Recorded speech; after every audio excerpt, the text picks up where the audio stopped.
Hare Krishna, welcome to this episode of Studying Vaiṣṇava Songs, episode 15. It has been a long time since we have done this, so we are resuming again as time permits. So today's song is Bhaja Govindaṁ by Shripad Shankaracharya, and this song is also known as Moha Mudgara. Moha means illusion, and Mudgara means hammer, hammering the illusion out of our hearts. So this is a very poignant and very a song which helps us in our own introspection. The problem is the computer is again going berserk. So I really do not know what to do with this.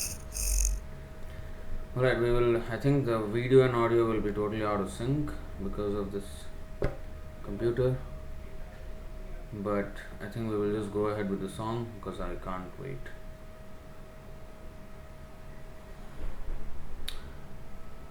Alright, so we will say our Mangalacharan prayers and we will start with the song.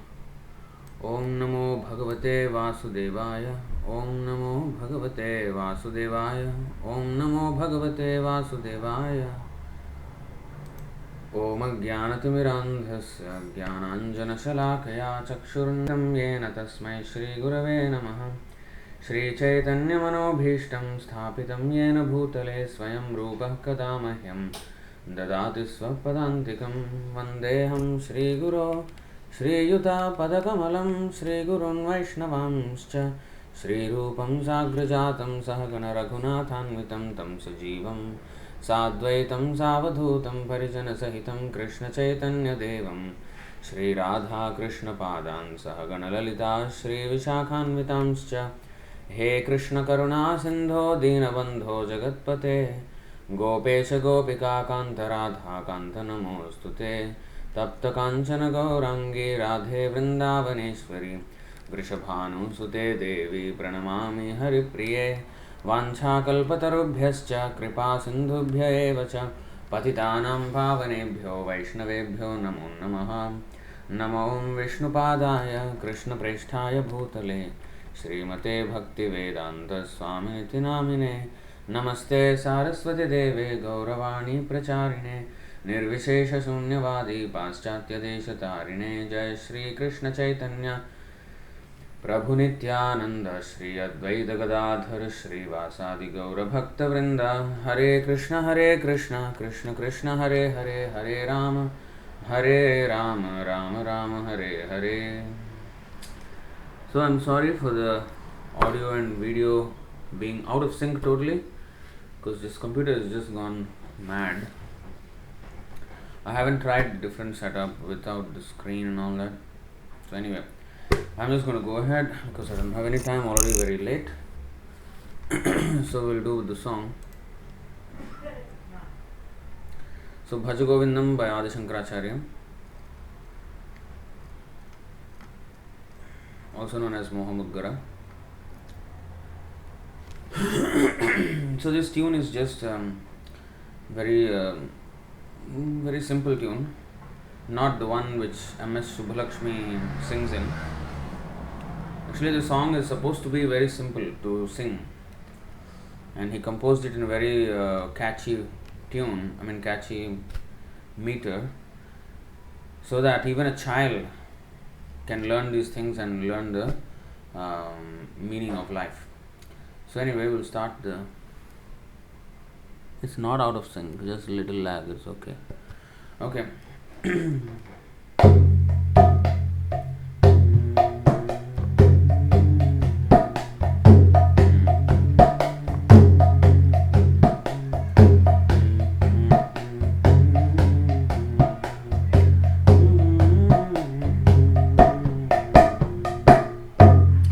So the way I'll sing this is, and you try to follow.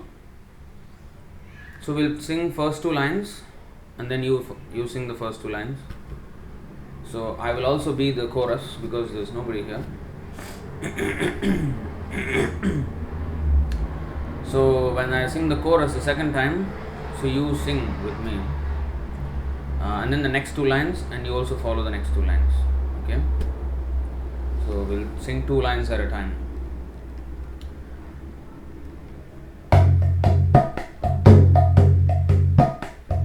Bhaja Govindam, Bhaja Govindam, Govindam Bhaja Mudhamate.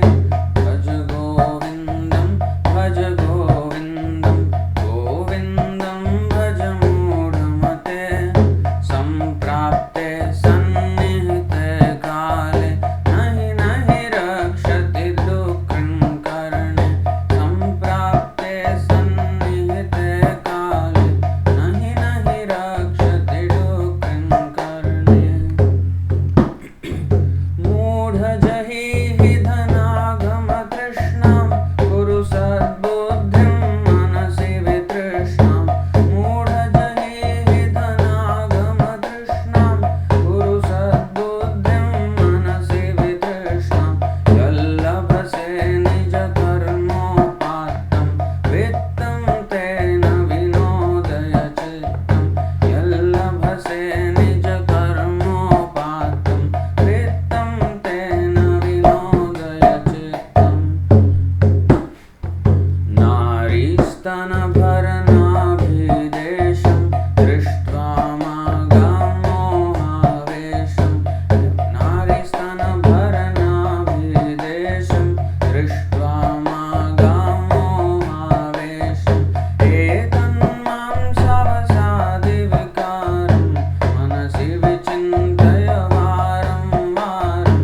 Etam mam savasadi vikaram, manasi vichintaya varam varam.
सत्सङ्गत्वे निःसङ्गत्वं निःसङ्गत्वे निर्मोहत्वं सत्सङ्गत्वे निःसङ्गत्वं निःसङ्गत्वे निर्मोहत्वं निर्मोहत्वे निश्चलतत्वं निश्चलतत्वे जीवन्मुक्ति निर्मोहत्वे निश्चलतत्वं निश्चलतत्वे जीवन्मुक्ति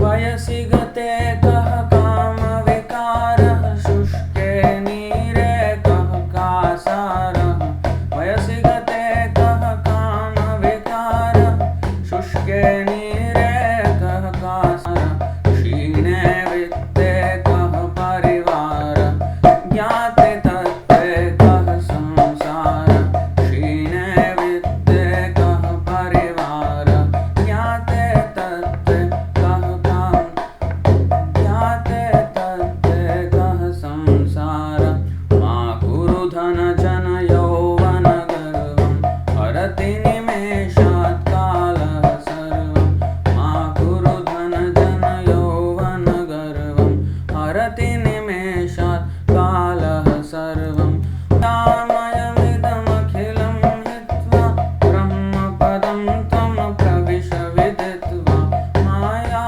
मायामयमिदमखिलं हित्वा ब्रह्मपदं त्वं प्रविश विदित्वा दिनयामिन्यो सायं प्रातः शिशिरवसन्तो पुनरायात दिनयामिन्यो सायं प्रातः शिशिरवसन्तो पुनरायात कालः क्रीडति गच्छति आयो तदपनिमञ्चत्याशावायो कालः क्रीडति गच्छत्यायो तदपि न मुञ्चत्याशावायो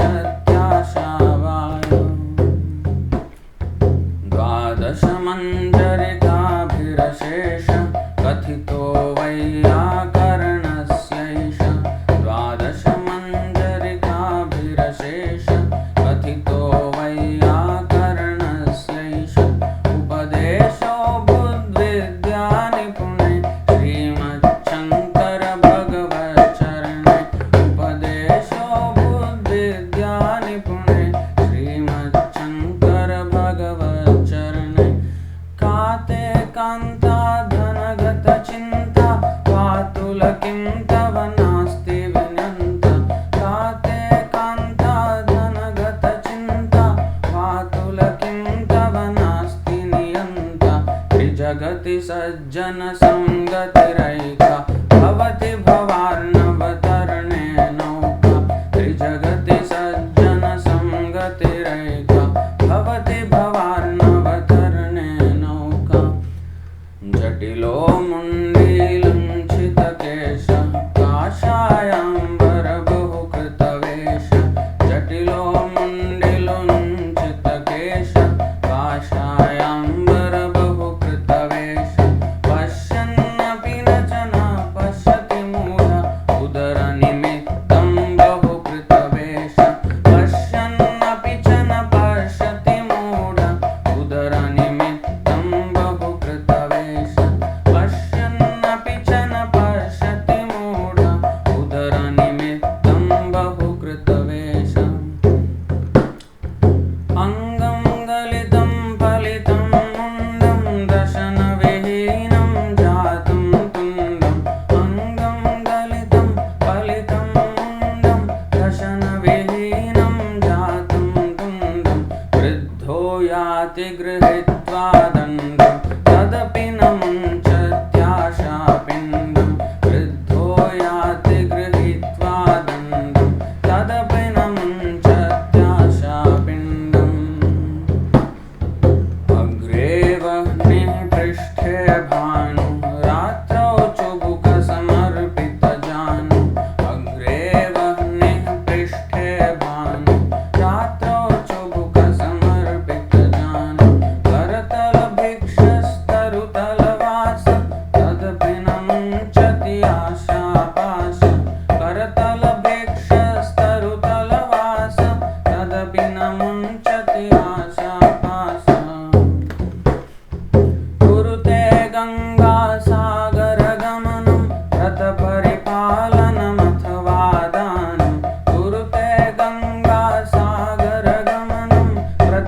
परिपालनमथवा दानं ज्ञानविहीनः सर्वमतेन मुक्तिं न भजति जन्मशतेन ज्ञानविहीनः सर्वमतेन मुक्तिं न भजति जन्मशतेन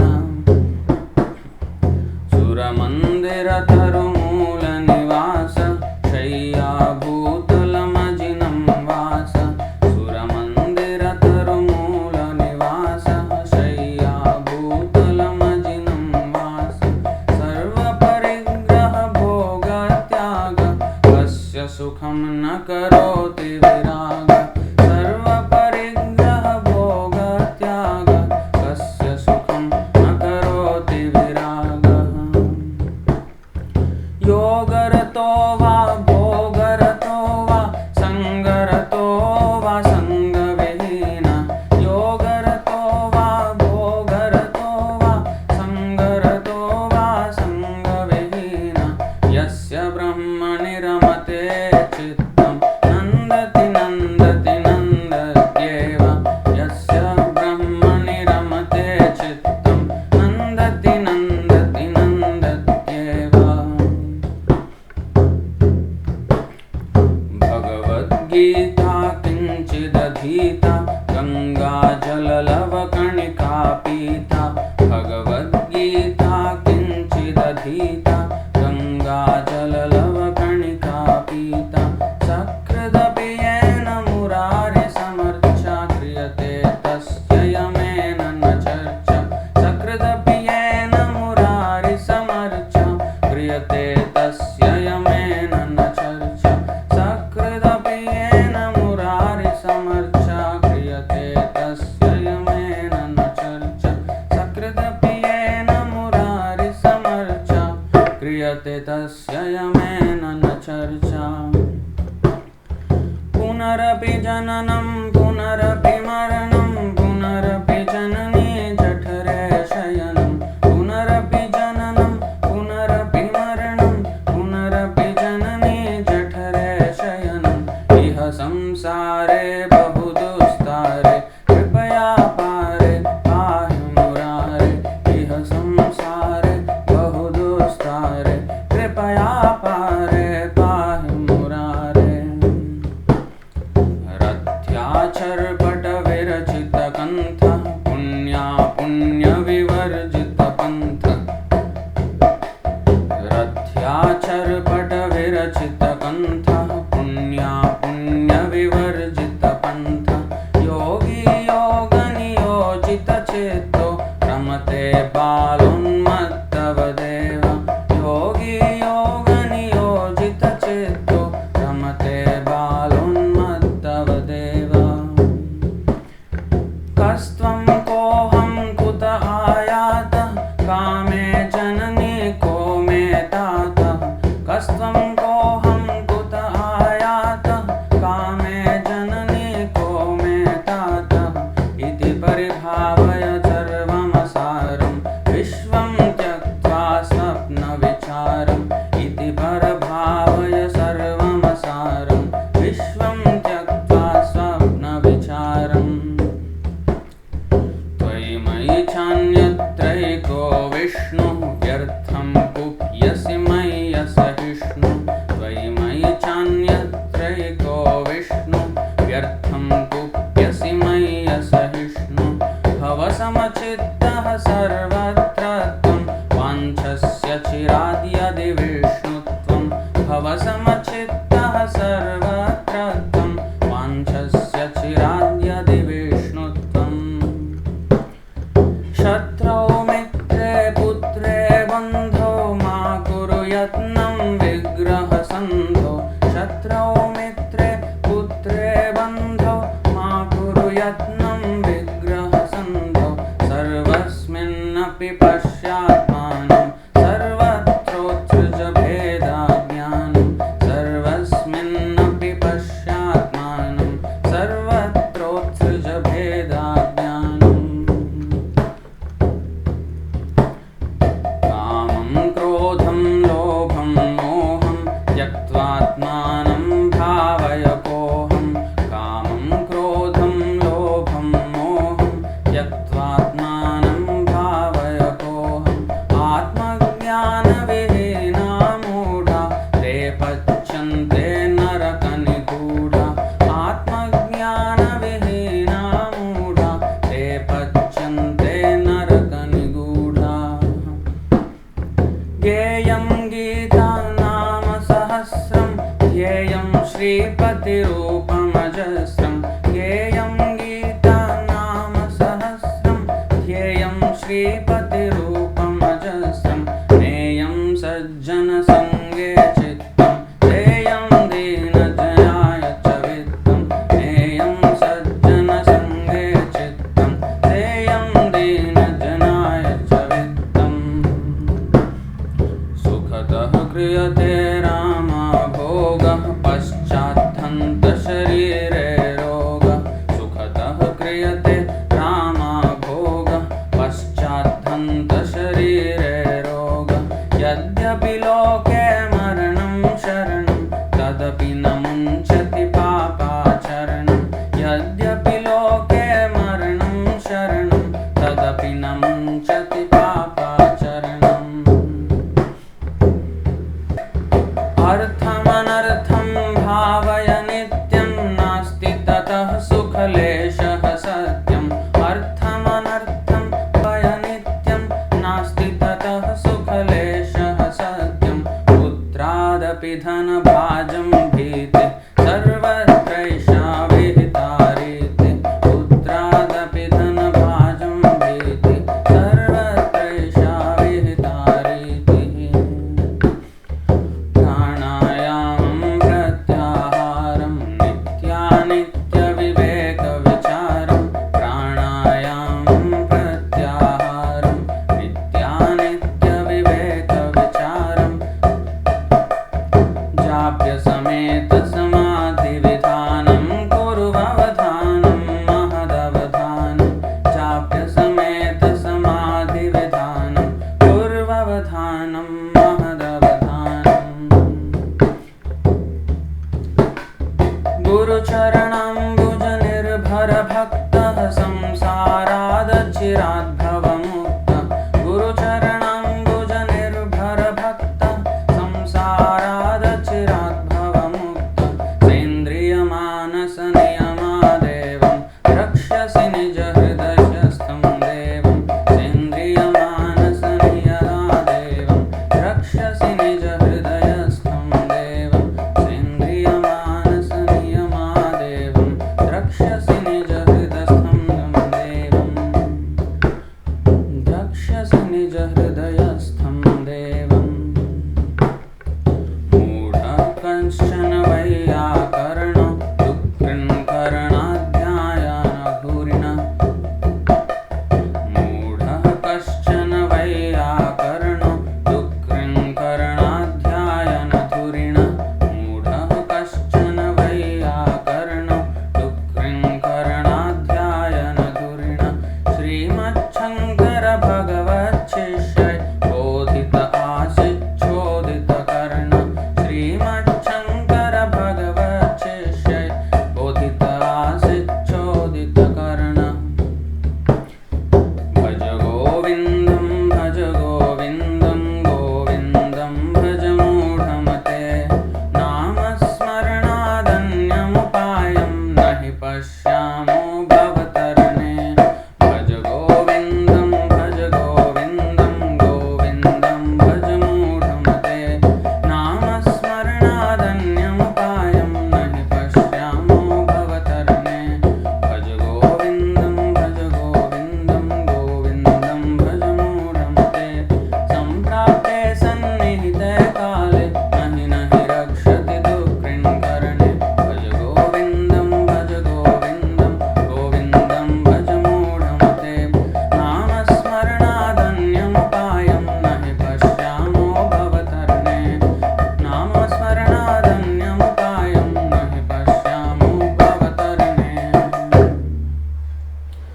हरे कृष्णा कृष्णा कृष्णा हरे हरे हरे राम राम राम हरे हरे हरे कृष्णा कृष्णा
जय श्री श्री राधा गोविंद देव की जय.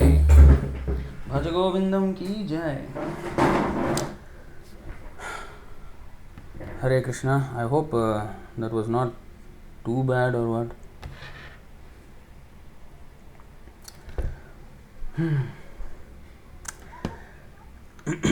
The audio video sync. So actually, this Moha Mudgara song or Bhaja Govindaṁ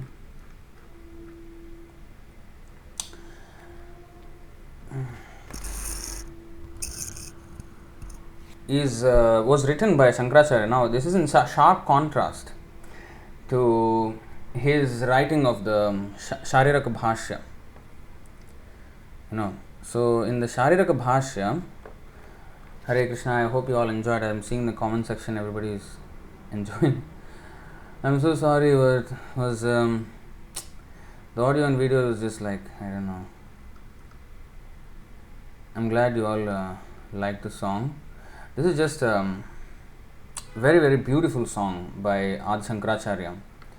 Just so beautiful. This is the thing with Vaiṣṇava Acharyas. Now, Shankaracharya was not a Vaiṣṇava Acharya because he is a Param Vaishnav, Lord Shiva himself, who was ordered by Narayan, and that is recorded in the Padma Puran, Skanda Puran, Shiva Puran.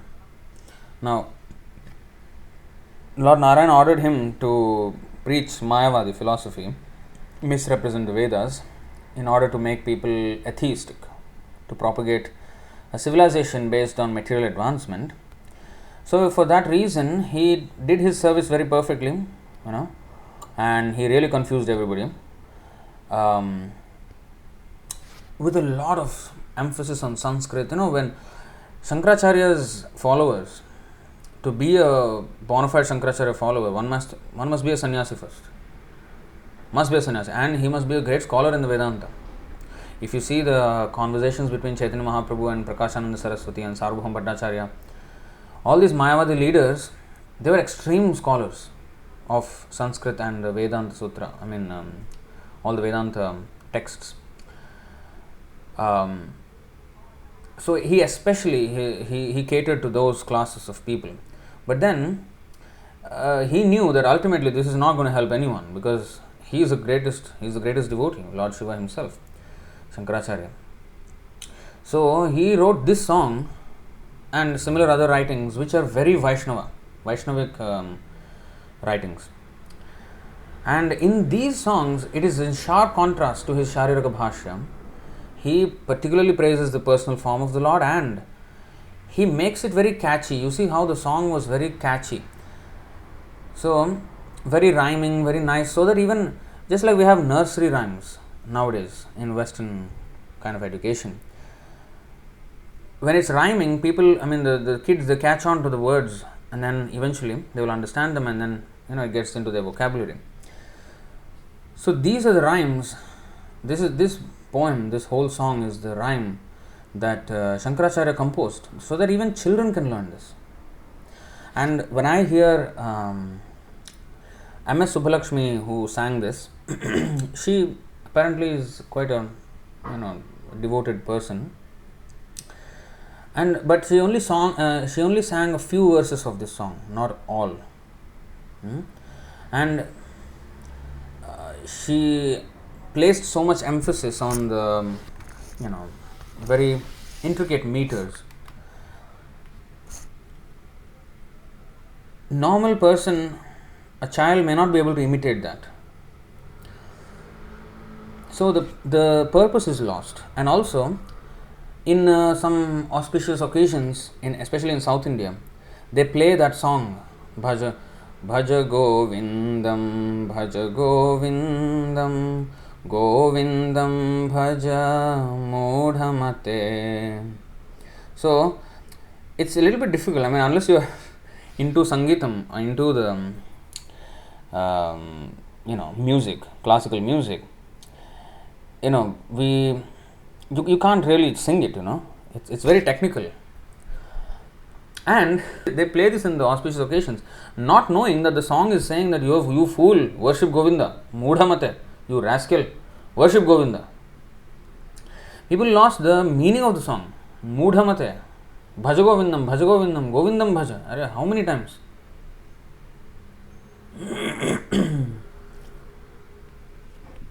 Yes, and Rajeshwari Mataji is saying very simple Sanskrit too. Yes, very simple vocabulary, simple Sanskrit. And most of the words you can, if you know a little bit of Sanskrit, you can easily understand what this verse is already saying. So, in this way, people can be educated on the very, very essential truths about life. Modern education is promoting so much material enjoyment and giving us means and livelihood, teaching us how to have a livelihood to achieve all our dreams, which will ultimately turn into nightmares at the end of life. So, here in this song, Moha Mudgara, he is hammering the illusion out of our hearts, Shankaracharya, and with a very nice, catchy tune and very simple verses. Actually, this is one of the things I want to memorize. I haven't memorized this yet, but this really is a very, very good song. So this is the Vaiṣṇava side of Shankaracharya, his real side, and that Shariraka Bhashya side, which was all a farce. He put up a good act because, Krishna asked him to put up an act, and then Shiva, as a servant, as a devotee, he put up a perfect act and a perfect misinterpretation of Vedas, so that even until today, people are still, confused about the meaning of the Vedas. So, we have 34 verses to go through. So, I would not want to go into very, very deep into every verse, because most of the verses are very, very straightforward, in fact. But maybe, because you may not be conversant with Sanskrit, and therefore it's not so evident when you sing the song, so we will look at the meanings of these songs. Unfortunately, so this song was taken from the kksongs.org website, but unfortunately there is no word-to-word meanings there. So for some words, I also do not know the meaning actually, but most of the words is we can understand. So the first verse, Bhaja Govindaṁ, Govindaṁ Bhaja Mudhamate, Samprapte Sannihita Kale Nahi Nahi Rakshati Dukrin Karane.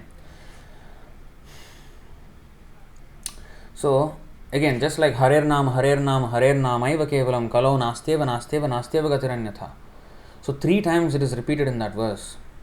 Only Hare Krishna, only the Harinam Mahamantra, and only the holy name, only the holy name, only the holy name. No other way, no other way, no other way. Here also, Shankaracharya is adopting the same method. Bhaja Govindaṁ, Govindaṁ Bhaja Mudhamate. Rascal, you worship Govinda. You think you are a great scholar. Samprapte Sannihite Kale Nahi Nahi Rakshati Dukrin Karane. He is starting the song with, Mudhamate. Immediately calling everybody Mudha. Everybody in this material world is a Mudha. And a real Acharya got straight to the point. He gets straight to the point. You rascal, you wake up. So, and he is even chastising his own disciples. Dukrin Karane. Dukrin means, it's actually one particular aspect of grammar, Sanskrit grammar. Actually, in the Chaitanya Charitamrita, I think there is a meaning of the word Dukrin, I think. I am not very sure. Let us see if we can find something there.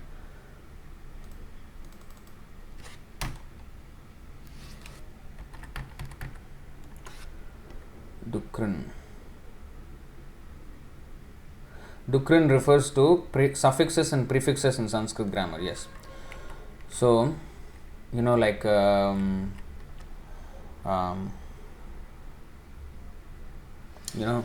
so many mattam means mad, matta. Pramatta means that pra is a prefix to add something, to add emphasis. Mukta, vimukta, so that is a prefix. Suffix, again, shreya, nishreyah, so that nih is a prefix. And suffix, prapte, samprapte, complete. So that prefix sam adds the word adds the adjective some, complete. Suffix. What is a good example of a suffix? Anyway, I'm not a Sanskrit scholar. So anyway, so this is a grammatical rule. So what Shankaracharya did in his Shariraka Bhashya was to manipulate the grammar. So when he manipulated the grammar, he churned out different meanings from the meanings from the Vedic verses. So in that way, he twisted the meaning.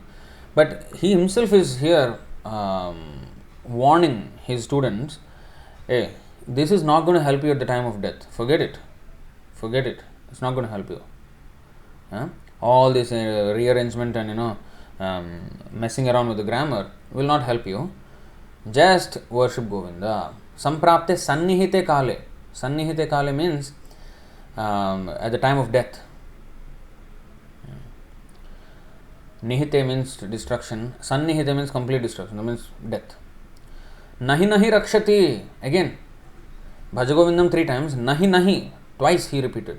No, it will not save you. It will not save you. Emphasis added. Extreme emphasis. Dukrin karane. So that is the meaning of this. So here you can see, worship Govinda, worship Govinda, worship Govinda. Oh fool, rules of grammar will not save you at the time of your death.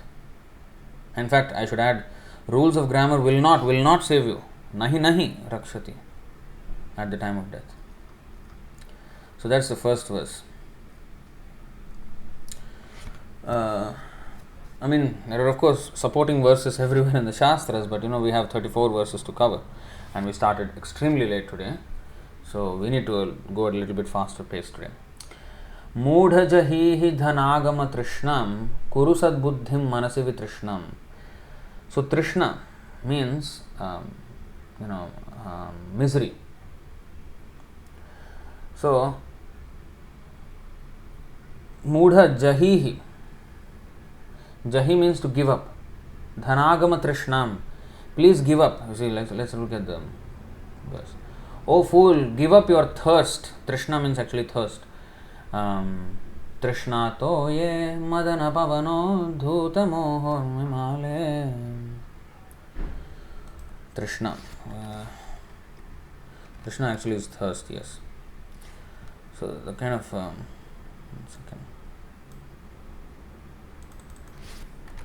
Trishna to ye.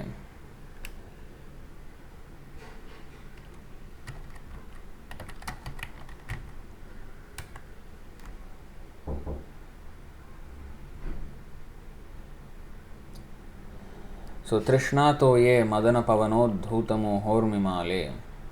So thirst, yes. Trishna means thirst. Whose water? So this thirst, give up your thirst to amass wealth. Dhanagama trishnam. Devote your mind to the thoughts to the real, thoughts of the real. Reality means, okay, this kksongs.org, the translation is a bit off sometimes, to the absolute truth. Devote your mind to the thoughts of the absolute truth. Kuru sadbuddhim manasi vitrishnam. Yallabhase nija karmopatam vittam tena vinodaya chittam. Be content with what comes through actions already performed in the past. So, yallabhase nija karmopatam. Karma upatam. Nija means one's own. Yallabhase, whatever you have gotten by your own previous work, vittam tena vinodaya chittam. Vinodaya means be happy, be contented. So, there is a similar verse in the Mukundamala Stotra.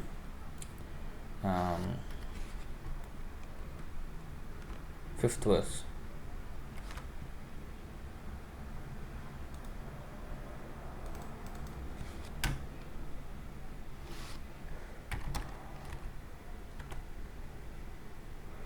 I hope it comes. Yes. Nasta dharme. This is very nice verse. Fifth verse of the Mukundamala Stotra.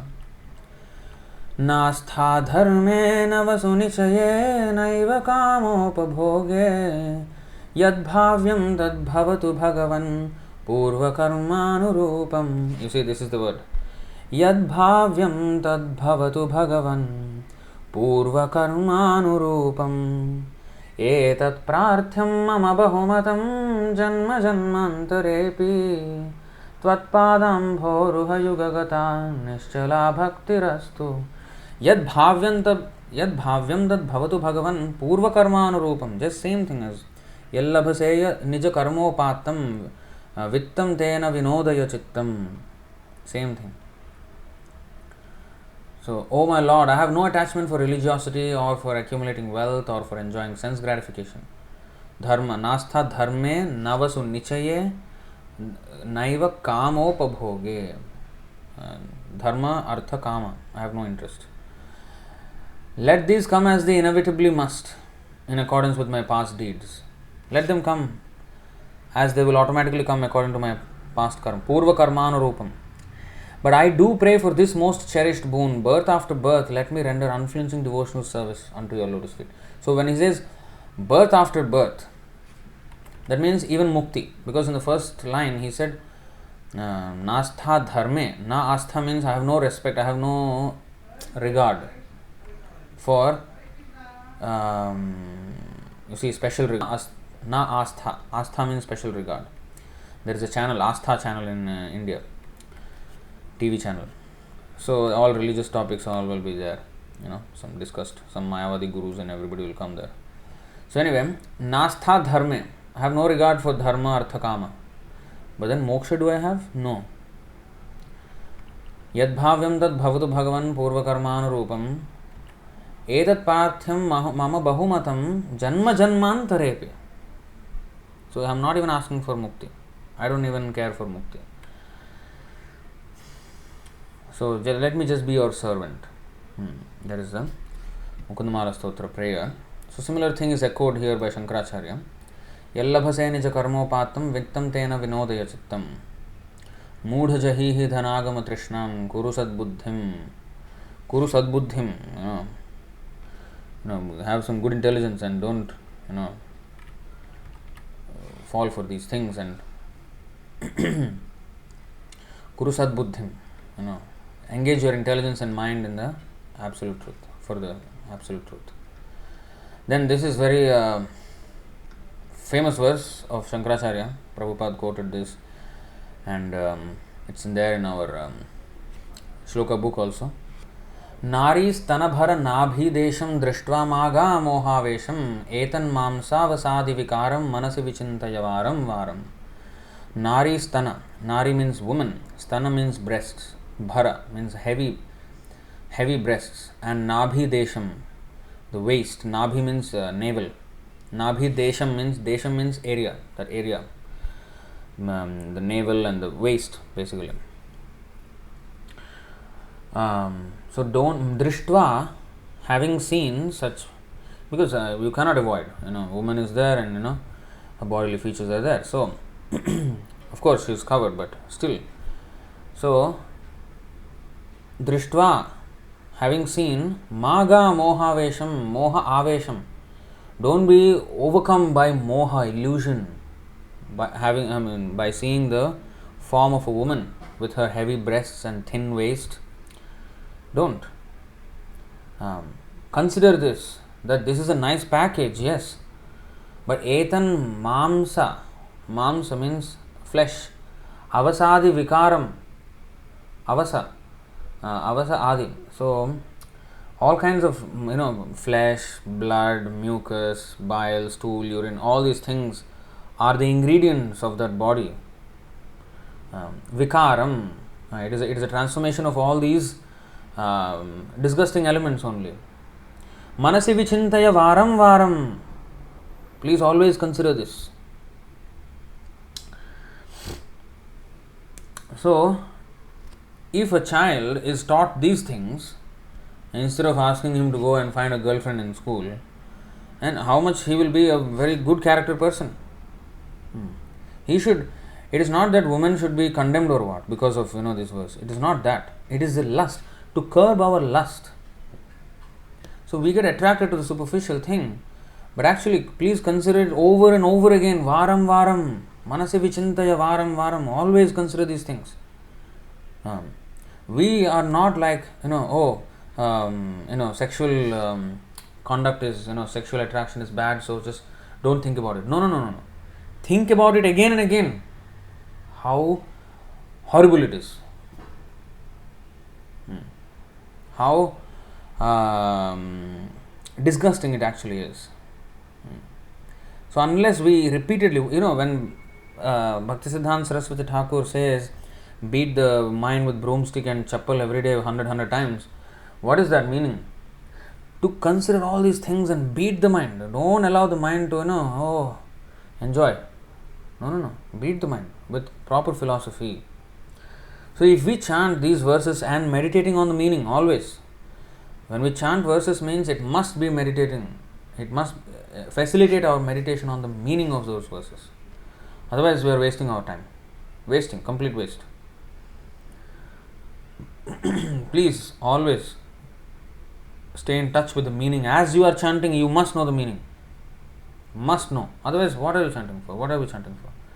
So, etan mamsava sadivikaram manasi vichintaya varam varam. So once Srila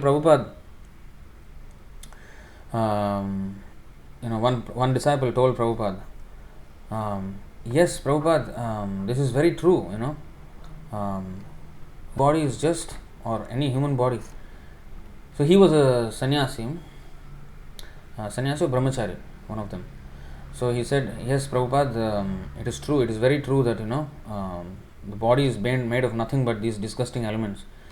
It is really true, it is full of illusion. Prabhupada said, yes, but Krishna knows where to put that flesh, where to put that blood and mucus and everything so that it appears attractive to you. You see, even then, although Shankaracharya said, yes, this is all illusion, but why is it attractive then? If it is made up of so much disgusting elements, why is it so attractive? That is art of Krishna. He can put all disgusting elements in a package in which it appears very nice to us. Now women may think, we should not think, women should not be, hey, this is very horrible description of our bodies, what is this? However, this is the truth. A woman should not be like, oh, this is not fair. So to pacify, men also are described like that. Let me show you.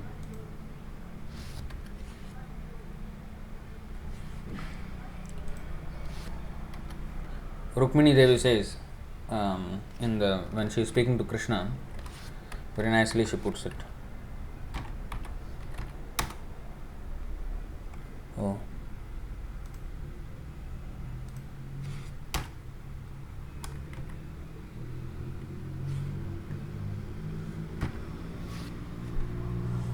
So Rukmini Devi is saying to Krishna,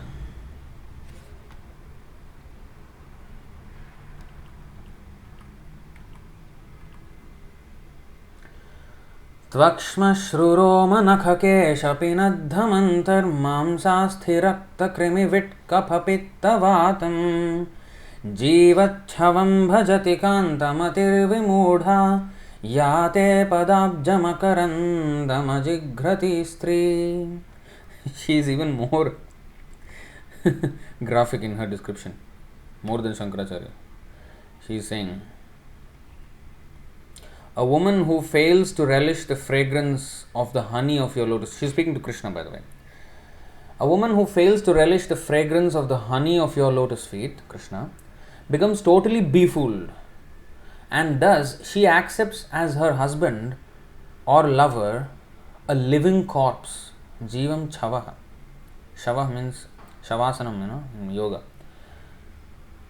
Dead body, shava. She accepts as her husband or lover a living corpse covered with skin, whiskers, nails, head hair and body hair, and filled with flesh, bones, blood, parasites, feces, mucus, bile and air. So our bodies are made up of these things. But why do they appear attractive? Because Krishna knows how to put them together. I mean, he is just such an artist. Prabhupada said nicely. He knows where to put the flesh and so that he'll appear very attractive. flesh and bones and blood. He knows very well. So even the worst thing, he can make it attractive. He can package absolute rubbish and present you as the greatest gift. And the whole world is accepting this gift and staying within this, material world, like the prison of this material world. Usually when you find a prison, the prison has to be, locked up from outside. The prison door must be locked from outside. But Krishna created a prison, this material world, in which he locks their own doors from inside. Everybody is having extreme security in their homes nowadays, especially. Everybody, they lock their own doors from inside. This is the prison of the material world. We ourselves want to lock ourselves. You see, Brahma says that. See?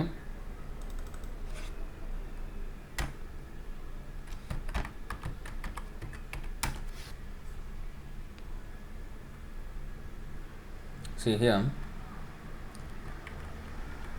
तावद्रागादयस्तेनास्तावत्कारागृहं गृहं तावन्मोहोङ्घ्रिनिगडो यावत् कृष्ण न ते जनाः. My dear Lord Krishna, until people become your devotees, their material attachments and desires remain thieves. Their homes remain prisons, and their affectionate feelings for their family members remain foot shackles. So we want to imprison ourselves, we want to shackle ourselves. That kind of a prison. He doesn't need any, anybody to check and CCTV cameras and all this. Yeah, he has a CCTV camera in the heart of everyone. He's sitting as Paramatma, and every single atom he's there watching everything. Sarvatokshi Shiromukham. That is also explained. Sarvatra Panipadam Tat Sarvatokshi Shiromukham. Sarvatashruti Malloke Sarvama Avritya Tishtati. Krishna himself says how he is having his own CCTV cameras, but he doesn't need to watch anyone. He doesn't need to watch. He is keeping a lookout on who is actually trying to escape, who is actually really willing to escape, and he is helping those who want to escape. But we are so adamant, we don't want to escape. It is Sarvatah Panipadam Tat Sarvatokshi Shiromukham Sarvatah Shruti Malloke Sarvamavritya Tishtati. Everywhere are his hands and legs, his eyes, heads and faces, and he has ears everywhere. In this way, the Supersoul exists, pervading everything, the Paramatma. So he has his CCTV cameras and everything. So nowadays people complain, we have no privacy anymore. The social media giants are,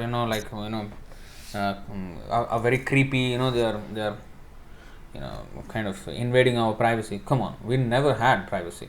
We never had. Krishna knows every single thought. The faintest idea that we have in our brains is recorded, is noticed by the Lord. So we can't escape at any time. We have zero privacy actually. I'll show you another verse.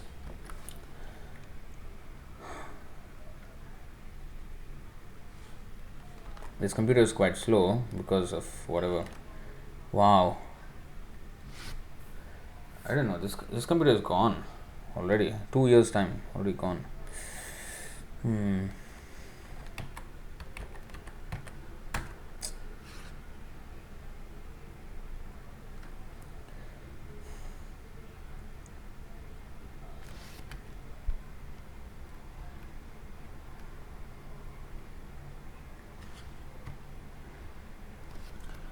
Yeah, you see this verse, Srimad Bhagavatam 6:2. Suryognih kham maruddeva somah sandhyahani dishah kam kuh swayam dharma iti hyete daihyasya sakshinah. Sakshinah means witnesses. We have witnesses of all our actions and thoughts and words and everything. Even when we are alone, we are completely under watch. So translation: the sun, fire, sky, air, demigods, moon, evening, day, night, directions, water, land, and the Supersoul himself all witness the activities of the living entity. We think we are hiding from anyone. You may say, come on, sun is so far away, how can you see? See, we think that we cannot see something far, so nobody can see something far. The eagle is seeing from 8 miles up in the sky, 13 kilometers in the sky, he can spot a dead rat on the ground. If an eagle can do that, you know what the demigods can do? And what to speak of the Paramatma himself, the super soul, Krishna himself. He can see from very, very far. We cannot, we think, we calculate God and his arrangement according to our estimations. I cannot see far, so nobody can see. Sun is so far away, and today, now is night, no? And sun is also non-living entity, fire is non-living, sky is non-living. How can sky see? Sky has eyes? Well, everything is personified. Water is also, like Ganga is a water, but actually she is a person also. That subtle personality of these, all these elements, we can't see, but the demigods, they have access to these things, to these personalities. Varuna, the ocean, he is also, all water bodies are controlled by Varuna. Now we can't see him. That doesn't mean he is not there. Every single thing, even earth, in the form of a cow, went to Brahma. Right? How can earth take the form of a cow? Yes, the personality of earth. Even though the planet Earth is like a non-living thing, there is a personality. And ultimately, even if we think that okay, there is no personality, but this andantarastha paramanu chayantarastham, in every single atom of the sky, of the sun, of the fire, of the air, there is a Paramatma. So he is witnessing. Actually, through him only everybody else can witness. Even the demigods are given the power to witness. So, we can't escape from all these things. So, he is witnessing everything and he is sanctioning everything.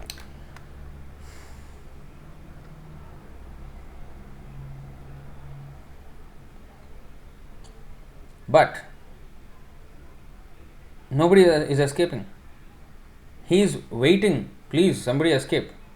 He wants us to escape. He is coming repeatedly to this material world to help us escape. But we lock ourselves. This is the prison Krishna has created. The ugly thing he will make us as beautiful. That verse, that story is there of the truth and beauty. That story? Truth and beauty. In the Science of Self-Realization book, that thing is there. So, Nari Stanabhara Nabhi Desham. So, the story goes, I think most of you already know the story, but maybe for some of you who do not know the story. So, a man, he liked a woman, basically.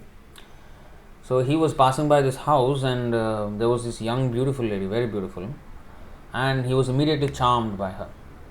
And he straight went to her and asked, would you want to be my wife? Straight. She said, me? Then he said, yeah, you are so beautiful. I am so attracted to you. Oh. Let me decide. You come back in a week's time and you think about it, because I think you are making a very quick decision, very hasty decision. So I think you should consider about it. Think about it for a week. No, he said, no, I am convinced. I don't want any thinking. No. I also need to think. So give me some space and time. All right. Fine. That's totally acceptable. So he was just waiting 1 week. So this 1 week is the slowest week of my life. It was like just he can't wait to meet the lady again. He said, no, I have nothing to think about. Just give her some space and okay, I'll come see her in 1 week. So he came back to the house after 1 week, immediately. Then there was one lady there, very thin and like not so attractive looking. So he asked the lady, last week I came to this house, there was this beautiful lady I saw. Can you ask her to come out? He said, yeah, you saw me. No, not you. That lady was beautiful. I don't want to offend you, but that lady was very beautiful. So she said, no, I'm the same person. Really? What happened to you? Why you look so horrible? What happened to you? Why you look so pale and so like a bone and like a skeleton? And what happened to you suddenly? 1 week, what happened? You got some disease or what happened? And no, she said, no, I just separated my beauty from me. What do you mean separated your beauty? So your beauty is separate from you now? What are you talking about? So actually what she did was she took all kinds of purgatives and laxatives. So that means, when you take these things, you will have to go to the toilet. Diarrhea, you will get diarrhea, so much passing motion and urine and vomiting and all these things. So she did all of that. And then she just did not go to the toilet and flush it down the toilet. No. She collected in pots. All the vomit collected in one pot. Urine in one pot. Stool in another pot. So in this way, all, monthly discharges will be there of the woman. So all these things she collected, and whenever she got some phlegm or something, she collected that in another pot. She collected in a few pots all these things. Well, this is the beauty. This is my beauty here. Come, look at my beauty. I have put in these pots. And he looked in these pots. Yee, what is this? Chee, so smelly. What is this? Oh, nonsense. Vomiting. Yeah, this is what I'm made of. This is what my body is made of. This is what you are attracted to, my dear sir. Consider what you are getting attracted to. So, then he got the idea what she was trying to do. She was trying to educate him. So, truth and beauty. So, what is the truth of the beauty of this material world? It's actually that, but just that it is now packaged nicely. Krishna knows how to package it.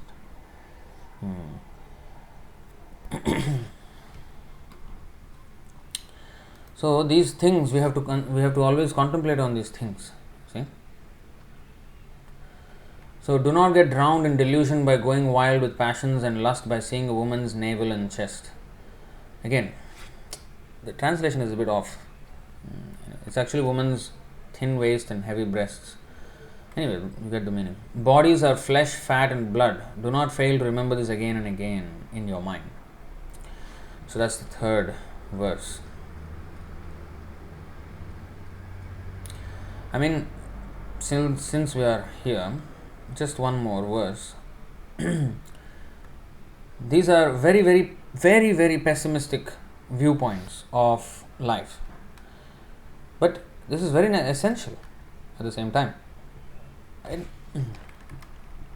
I mean, these kind of pessimistic verses about material life are there all over our scriptures. None of the scriptures actually encourage material life.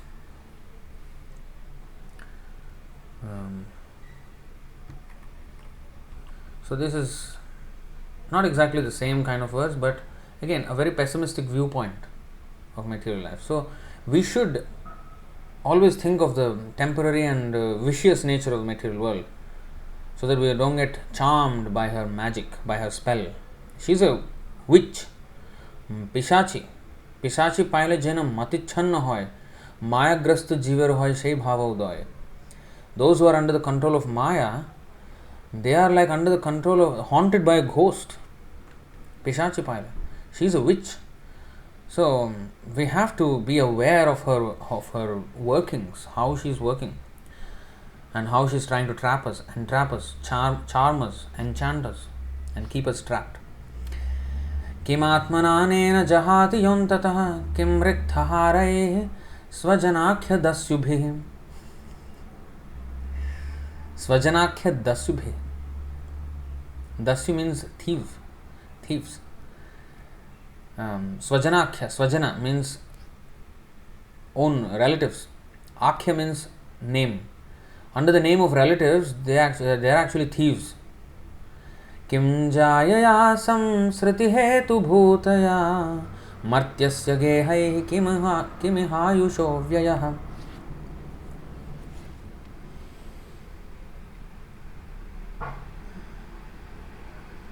What is the use of the material body, which automatically leaves its owner at the end of life? We are so much attached to this body, doing everything for this body, but the body just leaves us like that. And what is the use of all one's family members who are actually plunderers, taking away money that is useful for the service of the Lord in spiritual opulence? What is the use of a wife? She is only the source of increasing material conditions. And what is the use of family, home, country and community? Attachment for them merely wastes the valuable energy of one's lifetime. So these are the things we should contemplate on. And then we should contrast it with what Krishna has to offer. If you take Krishna as your partner, you will be forever happy. Forever. There's no taking away him from you. You can't, like wife or husband, these things will end. But one's relationship with Krishna will never end.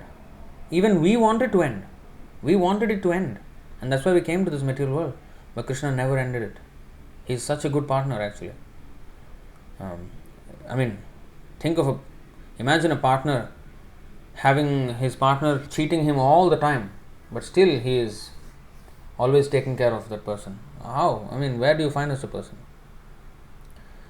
So this is Krishna. We have been cheating him all the time. Like a prostitute, we are wandering in this material world. But he is still waiting, and he's making all arrangements for us to come back. I wanted to show something. I forgot. Yeah. Chanakya Pandit says, Rupavati Bharya Shatruhu. A beautiful wife is an enemy. Why? Because she increases the attachment. And if she is especially submissive, even more so. If she is beautiful and submissive, it's just poison. Why? Because one gets completely entrapped by that. So that's why, of course, what do you mean? Should the woman be very horrible? Not, but some women are, and that helps the man, if he is spiritually advanced, to come out and take sannyas. But one must be so strong that even in the presence of such a beautiful and obliging wife, one should be detached. That means how strong one should be as a brahmachari, as he is getting trained. In the childhood, in the youth, he should be extremely self-controlled, so that he sees through all these so-called beauty of the material world, and even if he gets married, he is aware of these things. And of course, Krishna, the thing is, once a person goes into Grahastha ashram, there is a lot of forgetfulness of the spiritual knowledge. But if he keeps constantly hearing Krishna Katha and associates with sadhus, then he is constantly reminded of whatever he has learned as a brahmachari. And even if he did not ever go through brahmachari life, the spiritual, Krishna consciousness is so good that the messages of Bhagavad Gita, Bhagavatam, Chaitanya Charitamrita, and Acharya's instructions, they are so instructive that even if one is completely entrenched in Maya, these words have the power to get us out, if we really take these words seriously. Granditascha svacheshtitam. We have to take these things seriously. The whole matter, we have to take it seriously. Alright, so I think you get the point of this verse. So next verse. Nalini dalagata jalamati taralam tadvad jivitam atishaya chapalam vidhi vyadhya bhimana grastam lokam shoka hatam cha samastam. How rhyming, how nice. Instead of stupid rhymes, we can learn these things, you see. Like a tongue twister, but at the same time rhyming, and it's so beautiful sounding, right? So, uncertain is the life of man as raindrops on a lotus leaf. Know that the whole world remains a prey to disease, ego and grief. Tadvat jivita nalini dalagata jalamati taralam. So nalini dala means lotus leaf. Gata jalamati taralam. So the water on lotus leaf. Just like that. In fact, who? Narottam Das Thakur? Govindaṁ Das Thakur. Who is that? Who sings? What is that song? Bhaja Huremana Srinandanandana. Govindaṁ Das. Yeah, Govindaṁ Das. poet, Vaishnava poet. He says, Kamala Dala Jala Jivana Talamala. So our life is just like the water drop on a lotus leaf, tottering, and at any time it can fall into the water. It's so like that. Vidhi Vyadhi Abhimanagrastam Lokam Shokahatam Cha Samastam. So Vyadhi, Vidhi means please know. Please know for certain that Vyadhi, disease, Abhimana, ego, false ego. Grastam means we are captured by these things, disease, ego. Lokam Samastam, Lokam Shokahatam Cha Samastam.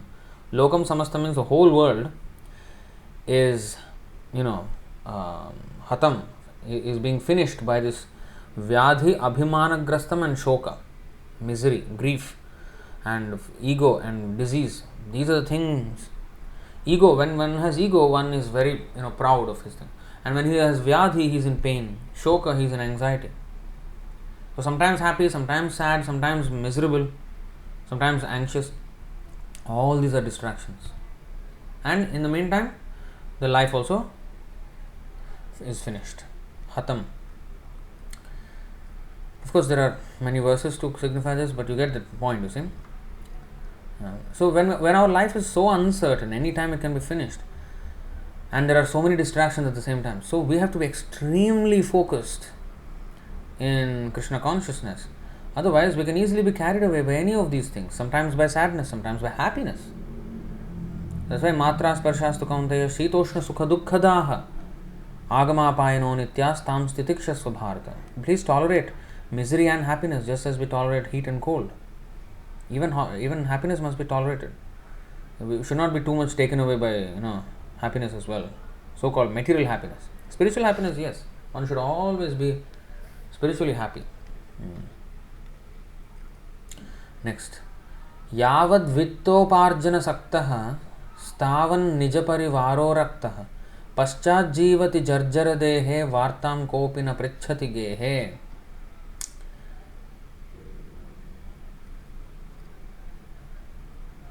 So long as a man is fit and able to support his family, see the affection of all those around him show. See the affection all those around him show.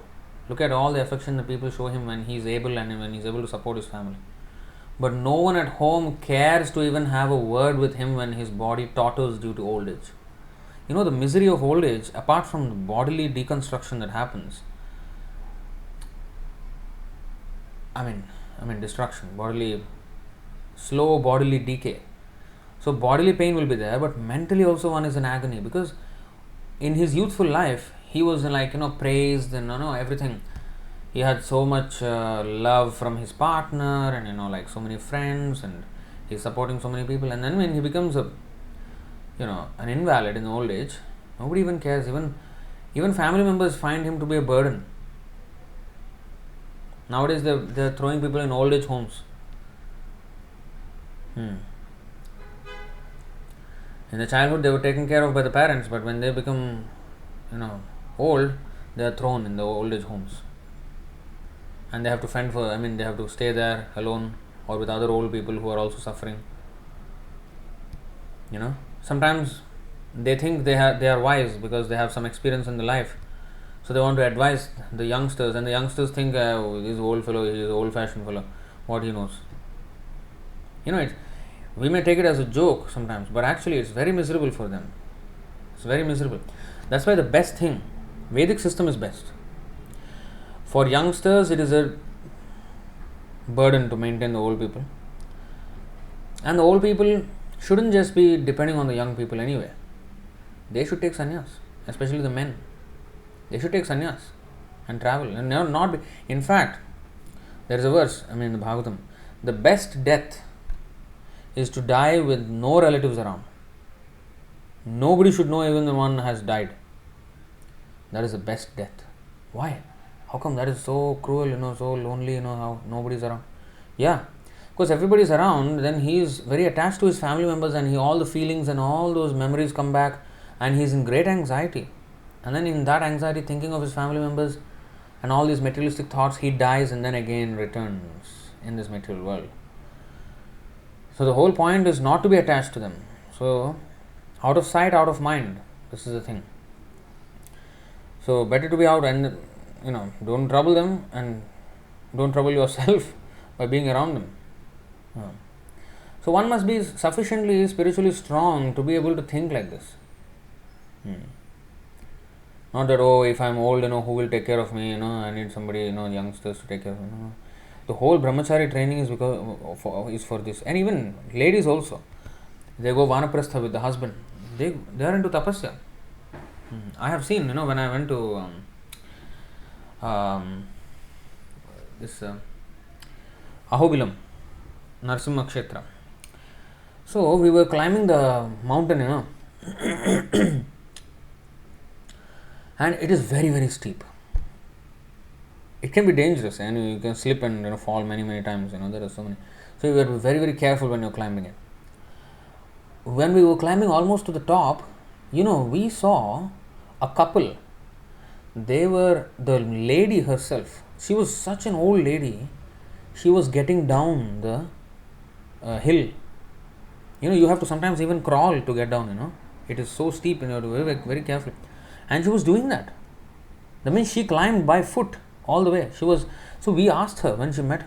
We immediately asked her, "How old are you, Mataji?" She said 82. And her husband was, I think, 80 something. Both of them climbed the hill, steep hill, at 80 plus. They are into tapasya and all these religious, this is a tirthayatra. So doing all these kinds of things. So that is the culture, Vedic culture. Not like recently there was a big Hollywood couple who divorced themselves. They were fighting in court, and the woman, actually I think it was his second or third wife or whatever, and then she was so much younger. She was almost like a daughter's age. He's like 50, almost 60 years old. She's like 36 or something. And then they were having this trial in court, and it's everywhere in YouTube, everything, their videos were coming out. And apparently, she cheated him and all of that. Now he is fighting a court case to win back the public opinion, because she smeared his character. Both of them Hollywood actors. So she smeared his character. Oh, he beat me up and all that, but he never did that. But at 60, you want to redeem your so-called popularity with people and continue acting, and what are you going to do with life? Actually, such a wife who is very, very disturbing is indirectly a great blessing, because one can become spiritually advanced, leave everything and go and then become a sannyasi. But you see, the training is not there when the person is young. So what they do? They fight. They try to get back what they have lost, and try to fight the whole thing. In Vedic culture, if the whole family situation is not favorable, they won't fight. I mean, at least the man who is spiritually advanced, he will go take sannyas. Like this Srila Prabhupada also. Wife was not cooperative, took sannyas. Not fighting and getting her to accept. No, okay. He tried all his life, but when she was not, then he took sannyas. And then engage your energy elsewhere. And now we know how worth it is. How much it was worth. We all are here because of that. In one way we have to thank Prabhupada's wife. So, of course, spiritual master's family, we cannot say that they are not devotees, this and that. We cannot complain about them. A family of the spiritual master, we cannot comment as if we are like higher than them. No, they are in a different jurisdiction, because Prabhupada was in that family, and the whole family is getting liberated. So we don't have to worry about what is the family member situation in that Prabhupada's family. They are all going back to Godhead. But you see, that kind of thing is even Ramanujacharya. His wife was a little bit caste conscious to his guru. One of his gurus is from a Shudra family, and when Ramanujacharya was grahastha, he went outside to preach or something. Then his guru came begging for alms as a sannyasi. So she treated him like a Shudra, kept him outside the house and gave him some food. She gave him, but did not offer him the respect that a guru should be given. Even though he's Shudra family or whatever, he's guru. But she was caste conscious and oh, this is Shudra. And then, so when he came back and then she told him there was something, then he understood, okay, actually it was his guru. He was very, very disappointed, very angry. But he did not immediately say, get out, or I will get out, or nothing. He just asked her to go to her parents' house for a while because he will be traveling and preaching. So you stay for 1 month there because I will not be coming back home for 1 month for preaching and all this. I'll be going from town to town and all that. So she went to her parents' house and he took sannyas. That's it, never to see her again. So things like this happen. So that's why we have to be very alert. So these verses, these help us to be alert. This is why sadhu sangha is so important. We have to hear these things daily, on a daily basis. Daily basis is the word. Not that sometime, when there is a festival, when there is, some death anniversary of some family member, we will have some Gita part in the house. But why not every day? One day I am also going to die, right? Nityam Bhagavat Sevaya. Okay, so next. Yavat pavano nivasati dehe tavat pritchati kushalam gehe gatavati vayau deha paye bharya bibhyati tasmin kaye. He has his own humor as well, Sankaracharya. When one is alive, his family members inquire kindly about his welfare. How are you? Tavat pritchati kushalam gehe. In Tamil, Telugu, kushalam, they will ask. They will ask, are you doing well? But when the soul departs from the body, even his wife runs away in fear of the corpse. The wife was kissing him, hugging him, or whatever, serving him. But if she wakes up one day and her bed, the husband is a dead body, she will be scared to death herself. The same body she never saw the soul, but the same body without the soul is a cause of fear. Actually, that is the state of the body. It's a terrifying thing, this body. But it looks beautiful, it looks attractive only because of the soul inside. But you take out the soul, bharya bibhyati tasmin kaya. Bharya bibhyati. Wife gets afraid of the same body she was attracted to. He has his own, we think, oh, beautiful wife, so attached, she loves me, this and when the soul goes, then you see what love, all fear only. Bharya bibhyati tasmin kaya. Wife runs away. Balastavat krida saktah, tarunastavat taruni saktah, vriddhastavat chinta saktah, pare brahmani kopina saktah. Beautiful. In childhood, okay, let's read the translation. Childhood is lost in play. Saktah means attraction. What attracts us in childhood? Playing. Youth is lost by attachment to woman. Tarunas tavat taruni saktah. Tarun means, actually my karmi name is Tarun. Tarun means youthful. So in a youthful person, he is attracted to Taruni. Taruni means female youth.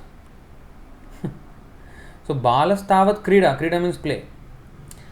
Balas means childhood. So tarunastavat taruni sakta, vriddhastavat chinta sakta. So in childhood, playing distracts us. In youthhood, romantic affairs attract us. And vriddhastavat chinta sakta. Old age passes away by thinking over many past things. Chinta. All kinds of anxieties, regrets. And in fact, who's that? Chanakya Pandit, he said that same thing. Childhood passes in play, youth passes in romantic affairs, old age passes by thinking about health. Health becomes a big factor of chinta, of anxiety. Health deteriorates. And always he's going to hospital or this or that. So many things will come in old age. Alas, hardly is there anyone who yearns to be lost in Parabrahman. Pare Brahmani kopi na saktaha. Kaha api. Kaha means who. Kaha Api together becomes kopi. In Malay, coffee. But we're not talking about that. Pare Brahmani kopi na sakta. Nobody is attached. All our stages of life, you see, like Dehinosmin yatha dehe kaumaram yauvanam jara tatha dehantara praptir dhirastatra namuhyati. So, kaumaram yauvanam jara. Kaumaram means childhood. Yauvanam means youthhood. Jara means old age. Just as the body is changing, similarly the body will change into another body at death. But when these changes are happening, we are getting attached to different things, and then life goes away from this body, we go into another body, and while getting distracted by all these different stages of life, we are not attached to the Parabrahma, Krishna. We are getting attached to this, but not Parabrahma. How much we are distracted. Prahlad Maharaj also said the same thing, right? What is that?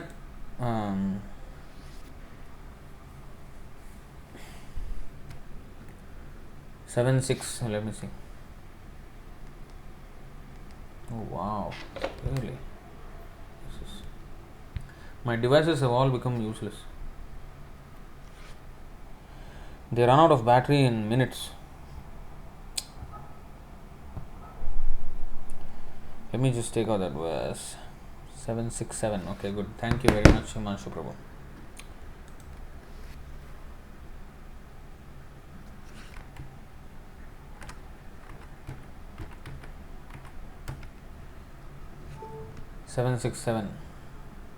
Oh, 83%. That's very, very interesting. Okay, anyway. 767. Okay, here we go. मुग्धस्य बाल्ये कैशोरे क्रीडतो याति विंशतिः जरयाग्रस्तदेहस्य यात्यकल्पस्य विंशतिः. I think the next verse also is a continuation. In the tender age of childhood, when everyone is bewildered, one passes 10 years. Everyone is bewildered. In childhood, they don't know what they're doing, who they are also they don't know, especially when they're born. In the first few years, they don't even know who they are. Similarly, in boyhood, engaged in sporting and playing, one passes another 10 years. In this way, 20 years are wasted. Similarly, in old age, when one is an invalid, unable to perform even material activities, not to speak of spiritual activities. I will read Bhagavad Gita when I am 60 after retirement. Cannot even do material activities. One passes another 20 years wastefully. He becomes a waste fellow. दूरापूरेण कामेन मोहेन च बलीयसा शेषं गृहेषु सक्तस्य प्रमत्तस्यापयाति हि.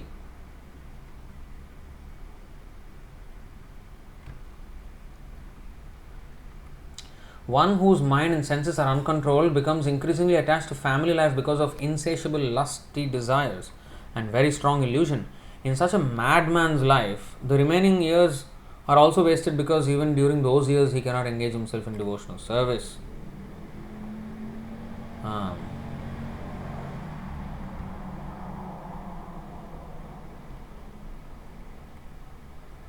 को गृहेषु पुमान् सक्तम् आत्मानं अजितेन्द्रियः स्नेहपाशैर्दृढैर्बद्धम् उत्सेह विमोचितुम्. What person too attached to household life due to being unable to control his senses can liberate himself?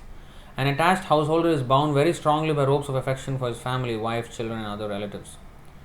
So, if we go to 766 probably,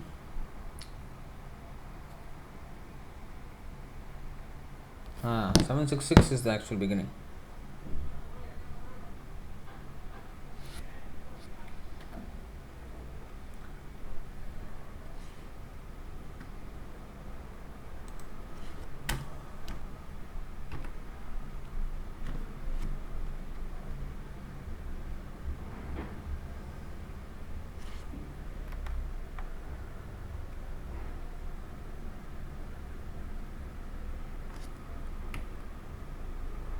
पुंसो वर्षशतं ह्यायुस् तदर्धं चाजितात्मनः निष्फलं यदसौ रात्र्यां शेतेन्धं प्रापितस्तमः.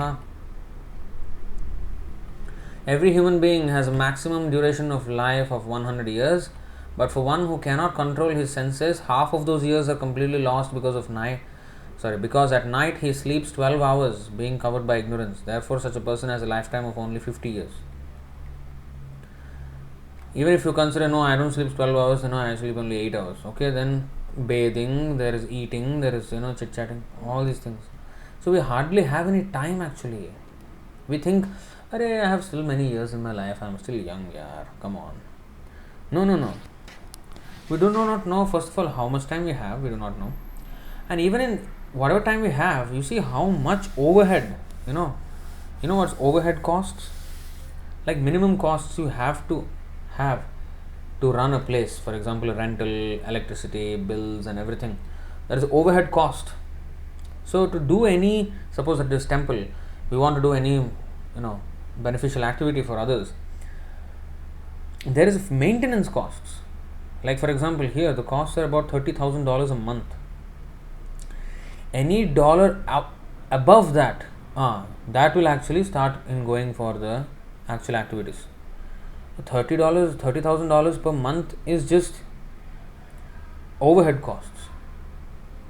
So in our time, we have limited time in this material world, in this body, and that there are overhead requirements of time that we need to do, like eating we can't avoid, sleeping we can't avoid, bathing, all these things we can't avoid, and sometimes grihasthas working sometimes cannot be avoided. So there is overhead time that we need to use. So actually we have very, very little, only maybe 10% of what we think we have. So but we are not taking it so seriously. So if these things, we have to always remember these things.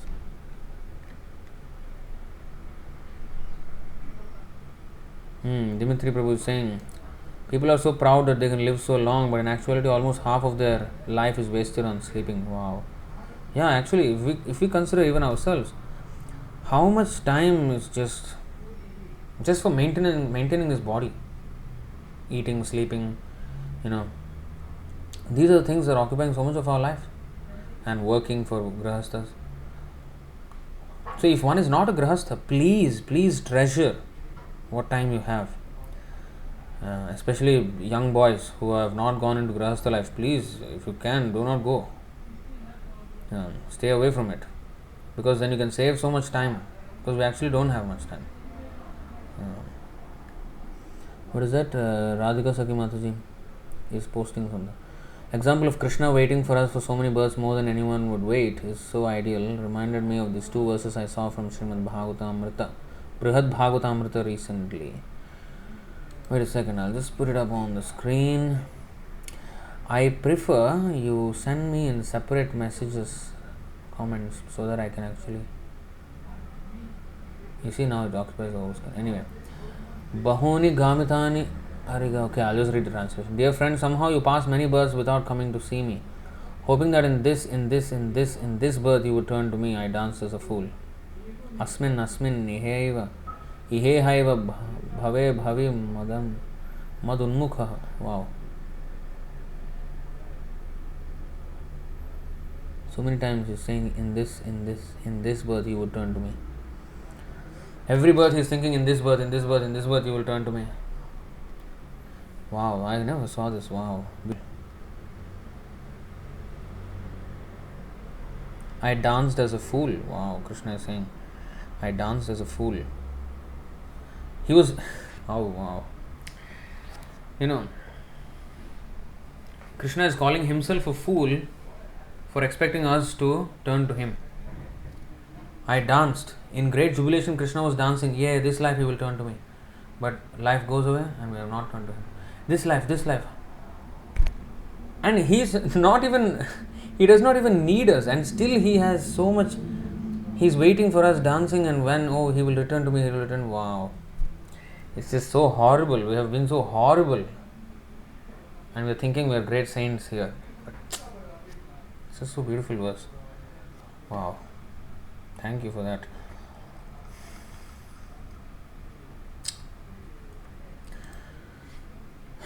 Krishna. Brihad Bhagavatamrita. Sanatana Goswami.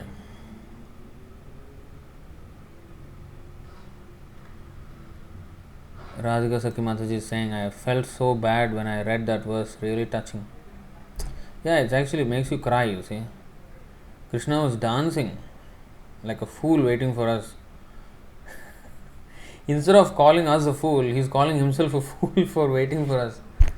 And we are here thinking we are the most intelligent person in the universe. You know?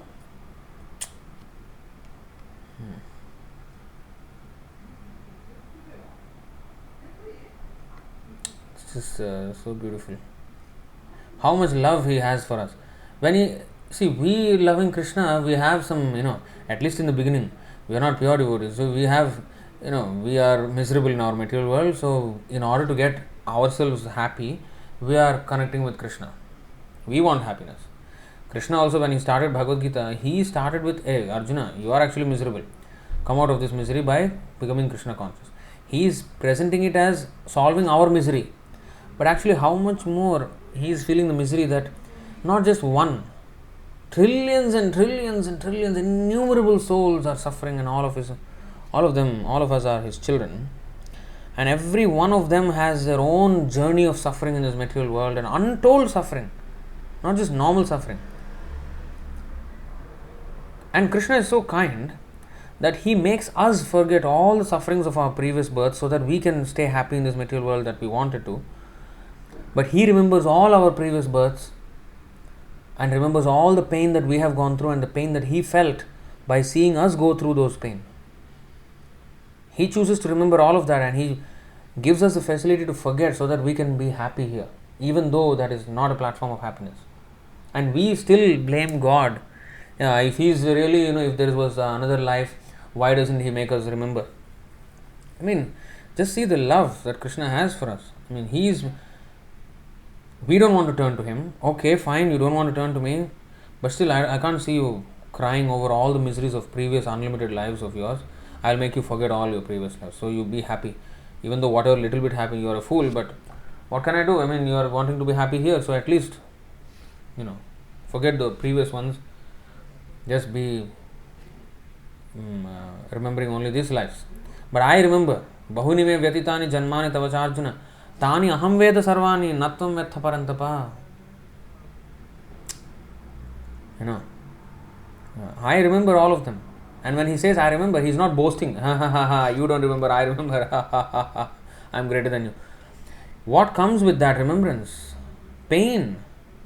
Pain comes. And Krishna has nothing to... He is not painful. I mean, he is happy. He's Atmarama. But he is seeing our pain and he is feeling the pain.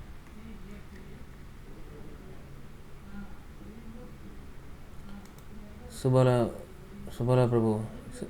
Yes, when I am offering prasadam also, I am offering to purify karmas, to enjoy my tongue, but I am not cooking in the sense of pleasing the Lord's tongue. See? Actually, that's how we are. What Krishna is saying, oh, you eat, no, those who don't eat prasadam, they sin. They are eating sin. So, we are cooking and offering to Krishna and eating because we want, palatable food stuff, Raj Bhog. We want. And then, of course, as prasadam we will eat. And then we want to have all the tastes. And to purify our karma, we are doing it. Sharira Vidya Jal, of course, that is also a part of the thing, but the love of Krishna, we have to appreciate how much he is actually making all these arrangements, even in the material world, where everything is very sinful here. But even here, he is finding ways and means how to get us back to happiness, the path of happiness. Thank you very much for those verses, those beautiful verses, beautiful. We have to feel ashamed by looking at those verses. I mean,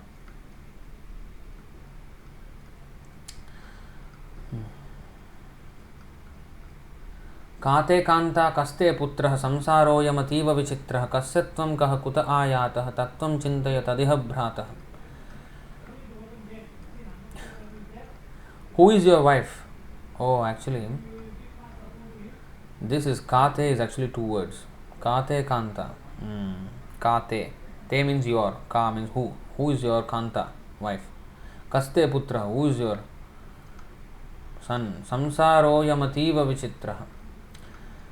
So strange is this samsara. Who is your wife? Who is your son? Strange is this samsara. Of whom are you?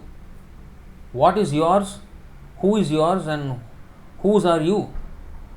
Where have you come from? Brother, ponder over these truths. There is a similar verse in Bhagavatam, right? In the 11th canto, that Avadhuta Brahmana. Let me.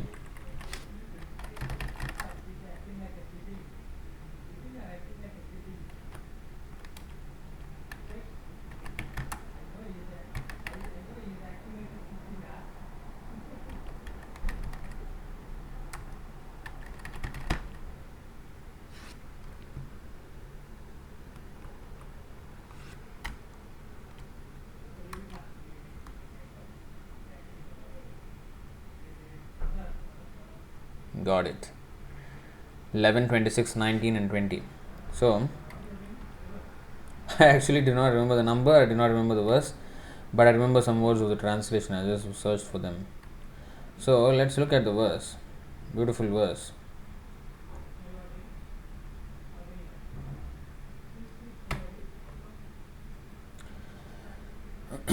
पित्रोः किं स्वं नु भार्यायाः स्वामिनोऽग्नेः श्वगृध्रयोः किमात्मनः किं सुहृदाम् इति यो नावसीयते तस्मिन् कलेवरे मेध्ये तुच्छनिष्ठे विषज्जते अहो सुभद्रं सुनसं सुस्मितं च मुखं स्त्रियः. One can never decide whose property the body actually is. Now, of course, as devotees we know that Krishna is the owner of everything, but if you just even if one is not a devotee, one can one can contemplate even in this way. Even if he is not a devotee, he should start to think. One can never decide whose property the body actually is. Does it belong to one's parents who have given birth to it? To one's wife who gives it pleasure? Or to one's employer who orders the body around? Is it the property of the funeral fire? Or of the dogs and vultures who may ultimately devour it? Is it the property of the indwelling soul who partakes in its happiness and distress? Or does the body belong to intimate friends who encourage and help it? Although a man never definitely ascertains the proprietor of the body, he becomes most attached to it. If he is the owner of the body, then he should be having full authority on the body. But no, when the real owner, Krishna says vacate, we have to vacate. The death comes and nobody can stop. So he is not even the owner. So what is he doing here actually? Whose the body is? Although a man never definitely ascertains the proprietor of the body, he becomes most attached to it. The material body is a polluted material form heading toward a lowly destination. The ground or the ashes, either ashes or soil or stool. This is the end of the body. Yet, when a man stares at the face of a woman, he thinks, "What a good-looking lady! What a charming nose she has got! And see her beautiful smile." Completely oblivious to all the truths that are staring at his face, and he is staring at the woman's face, and then, wow, what a beautiful lady. So, this is the illusion that we are in.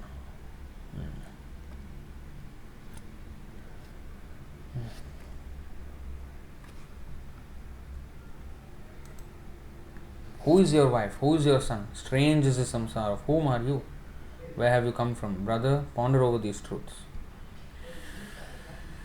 But our so-called civilization now is so empty, so superficial. They are fighting over stupid things now. Recently there was a documentary made by one American. What is a woman? In America now they have forgotten what a woman is. Because they are saying man also can become woman, woman also can become man, and the private parts and all this bodily part doesn't matter. Anyone can. if I identify myself as a woman, I will be a woman. This is their big debates, big subjects that they are discussing. And when he made this movie, What is a Woman, and made a fool of them basically by interviewing them, and that is like a very masterpiece of a film. Are? Even a dog knows what is a female dog. I mean, we have gone so low that we are confused. In a court, in a court of law in America, that lady was asked, a lawyer was asked, what is a woman? And she said, I can't say for certain what that is. Anybody who identifies oneself as a woman, that is a woman. Okay, what does he identify himself as? When he identifies himself as a woman, then he is a woman. So, okay, what is that? What is the thing that he is identifying as? He says, woman. They say woman. Yeah, so what is that? That can be anything, that can be, it's not a definite thing, it can be anything for anybody. Then you don't even know what you're identifying with. If somebody identifies himself as a woman, and that woman word is a complete confusion. So he is identifying himself as a confusion. So what? This is the state of affairs people have gone to. Less than dogs. Dogs also know.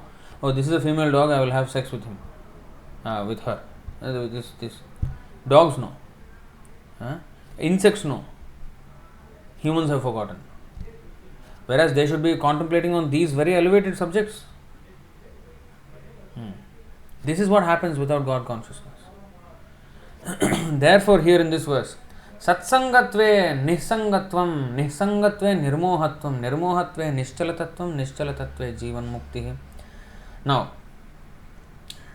how one will think of these things? How will one ponder about these things? Unless you associate with those people who ponder about these things. Who will ponder about these things?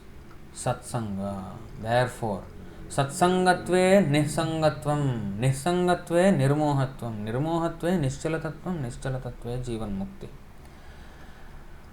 From Satsanga, that means from devotee association, comes non-attachment, Nisangatvam.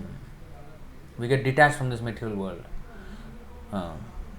From detachment from the material world and comes freedom from delusion, Nirmohatvam, which leads to self-settledness. This is very Mayavadi kind of meaning. But, he becomes happy. From self-settledness comes Jivan Mukti. What is the actual Sanskrit word? Nirmohatve Nischala Tattvam. What kind of translation is this? This KK song sometimes is just horrible. So, Nischala Tattvam. Nischala Tattvam means the unfailing truth, the unwavering truth. Nischala. We become convinced. Nischala Tattvam. We become convinced of the truth. Of everything. So, with association of devotees, we'll get detachment. That is also mentioned, like 11.3.30. Parasparanu kathanam pavanam bhagavadyashaha mitho ratir mithastushtir nivrittir mitha atmanaha. We'll go to that verse.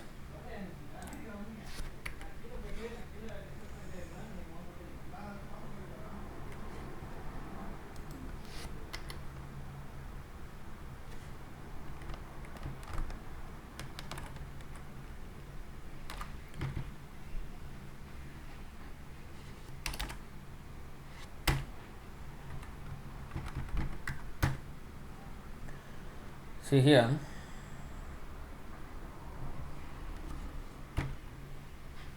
Parasparanu kathanam pavanam bhagavadyasham mitho ratir mithastushtir nivrittir mitha atmanaha.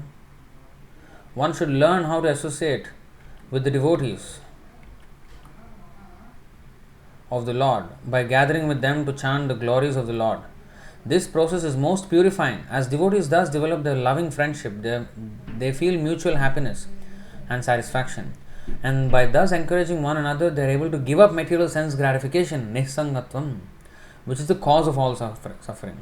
And nisangatve nirmohatvam, nirmohatve nischalatatvam. When moha is gone, then the tattvam, the real truth, becomes firmly established in one's heart. nischala tattve jivan mukti. So similar verse is there in the Bhagavatam 1:10:11, I think 1:10:12.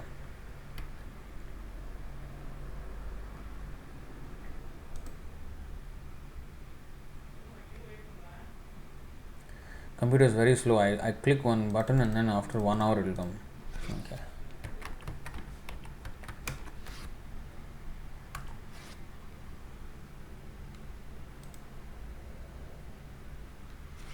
Really?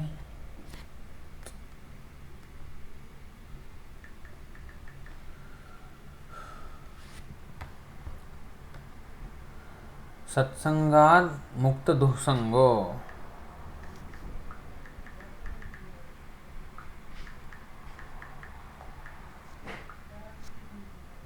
Yeah, 1:10:11. What is wrong with this nonsense? 1:10:11.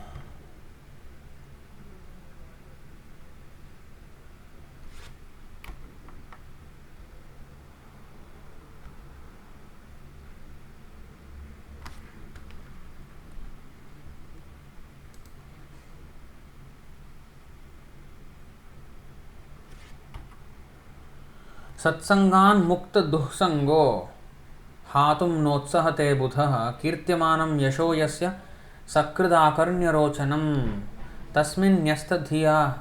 तस्मिन्न्यस्तधियः पार्थः सहेरन् विरहं कथं दर्शन स्पर्श संलाप शयनासन भोजनैः. Especially the first verse. The second verse is about the Pandavas.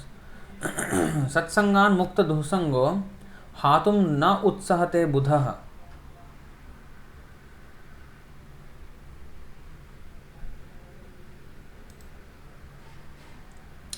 An intelligent person who has understood the Supreme Lord in association with pure devotees and has become freed from bad materialistic association. Satsangan. Satsangat means by the power of good association, devotee association. Mukta duhsango. He gets freed from the bad materialistic association. Such a person understands the Supreme Lord. Hatum no na utsahate buddha. They don't. Utsahate means to become very enthusiastic. They are not enthusiastic about materialistic happiness, and they can never avoid hearing the glories of the Lord, even though he has heard them only once. And of course, the next verse says another thing. How can the Pandavas tolerate his separation? So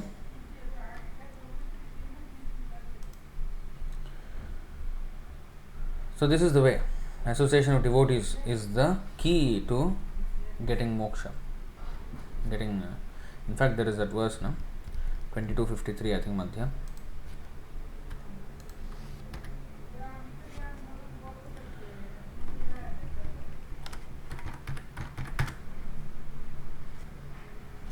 What is the time? 10:10. Wow. We have a lot more to cover. 51, I think.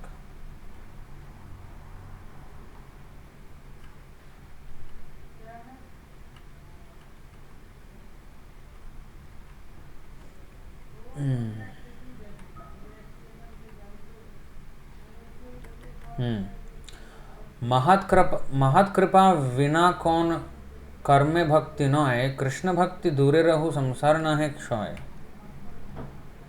Unless one is favored by a pure devotee, one cannot attain the platform of devotional service. To say nothing of Krishna Bhakti, one cannot even be relieved from the bondage of material existence. So, relief from the bondage of material existence is called nisangatvam and nirmohatvam. So, that cannot happen unless we have the satsanga. Satsangatve nisangatvam. Nisangatve nirmohatvam. Nirmohatve nischalatatvam. Nischalatatve jivan mukti. Okay, next. वयसिगते कह काम विकारः शुष्के नीरे कह कासारः क्षीणे वित्ते कह परिवारः ज्ञाते तत्त्वे कह संसारः. What good is lust when youth has fled? Vaiṣṇava kah kama vikara. What good is lust when youth has fled? When youth is no more there. What use is a lake which has no water? Shushke nire, shushke means dry. Shushke nire kahaka asara. Where are the relatives when wealth is gone? All questioning, all kind of questions. What good is lust when youth has gone?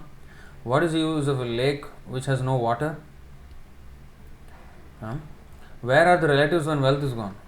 Wealth is gone, no relatives. Where are my brothers and where is everybody? But actually, that is also Krishna's blessing, and Krishna says that, in to Yudhishthira Maharaj, 1088, 8, 9, 10. Kshine vitte kaha parivara. Kshine vitte means, wealth. Kshine vitte means one who has lost his wealth. Kaha parivara. Where is his family? They will all go away from him. Jnate tattve kaha samsara. Where is samsara, the continuation of birth and death, when the truth is known, when the absolute truth is known? Jnate tattve kaha samsara. So, very nicely, he is putting in questions which are understandable by us, like lust. When youth is gone, what kind of lust?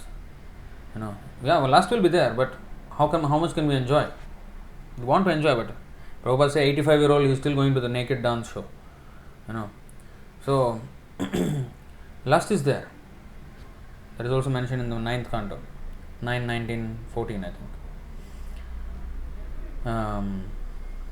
But how much can we enjoy? They take some Viagra pills to get all sexually agitated, and then when they try to do it, and then they will get heart attack. So what good is lust when youth has fled? So this is understandable. What use is a lake which has no water? Understandable. Where are the relatives when wealth is gone? Then becomes understandable.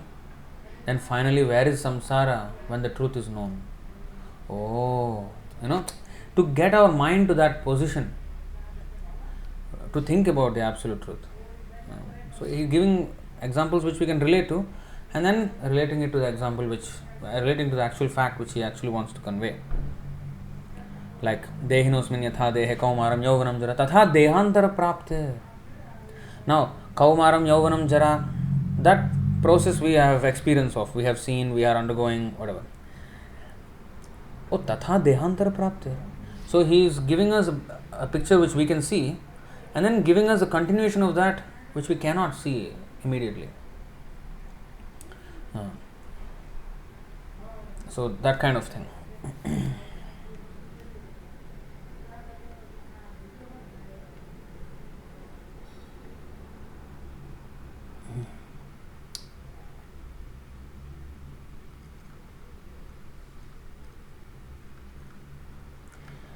So Vrajeshwari Mataji is saying, like amnayabhyasananya ruditam Mukundamala Stotra. So that's a little bit different, no? That is just saying that doing all the Vedic rituals and study of the Vedas and everything, bathing in the holy places, if without Krishna consciousness, is just useless. That's so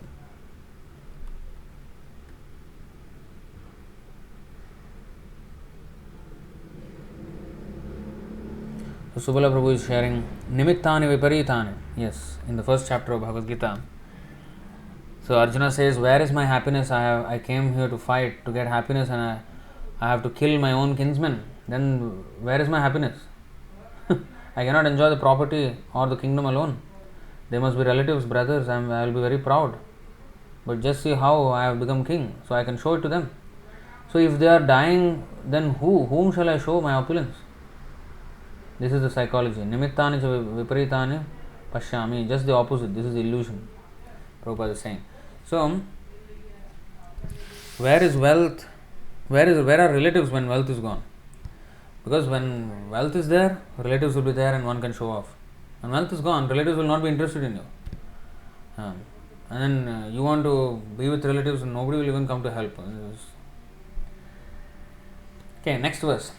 Actually, that verse is a bit different. It is to show show off wealth to the relatives. But when one has no wealth, it comes from that. So he wants to show off, but now he has no wealth, and the relatives also run away from him. Dukkha dukkham, that is mentioned in the 1088.8. He let's go to there.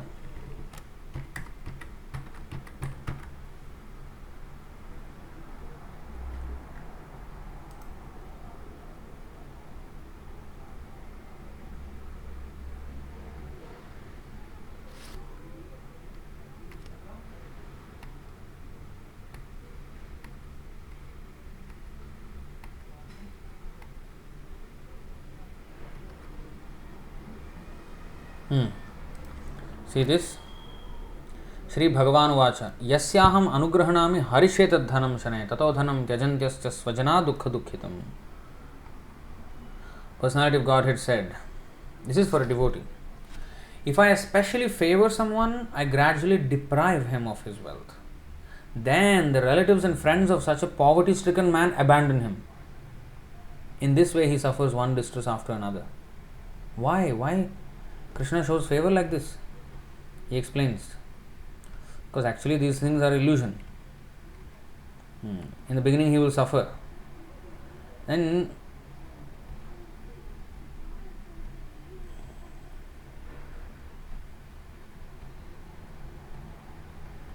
in the next verse, this is so long purport. This computer is extremely slow. स यदा वितथोद्योगो निर्विण्णः स्यात् धनेहया मत्परैः कृतमैत्रस्य करिष्ये मदनुग्रहम्. This is where when he becomes frustrated in his attempts to make money. Now Krishna first of all takes away his money. Then he will attempt to make money to bring back all that lost status in society. But Krishna will not give him that money.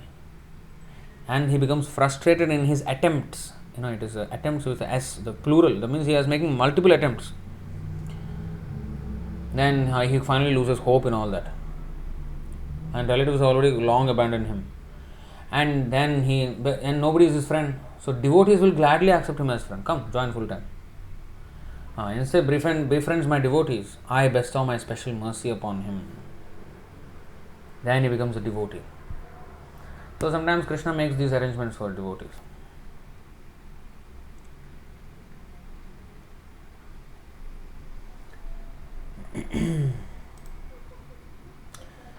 So next verse, we have still a long way to go.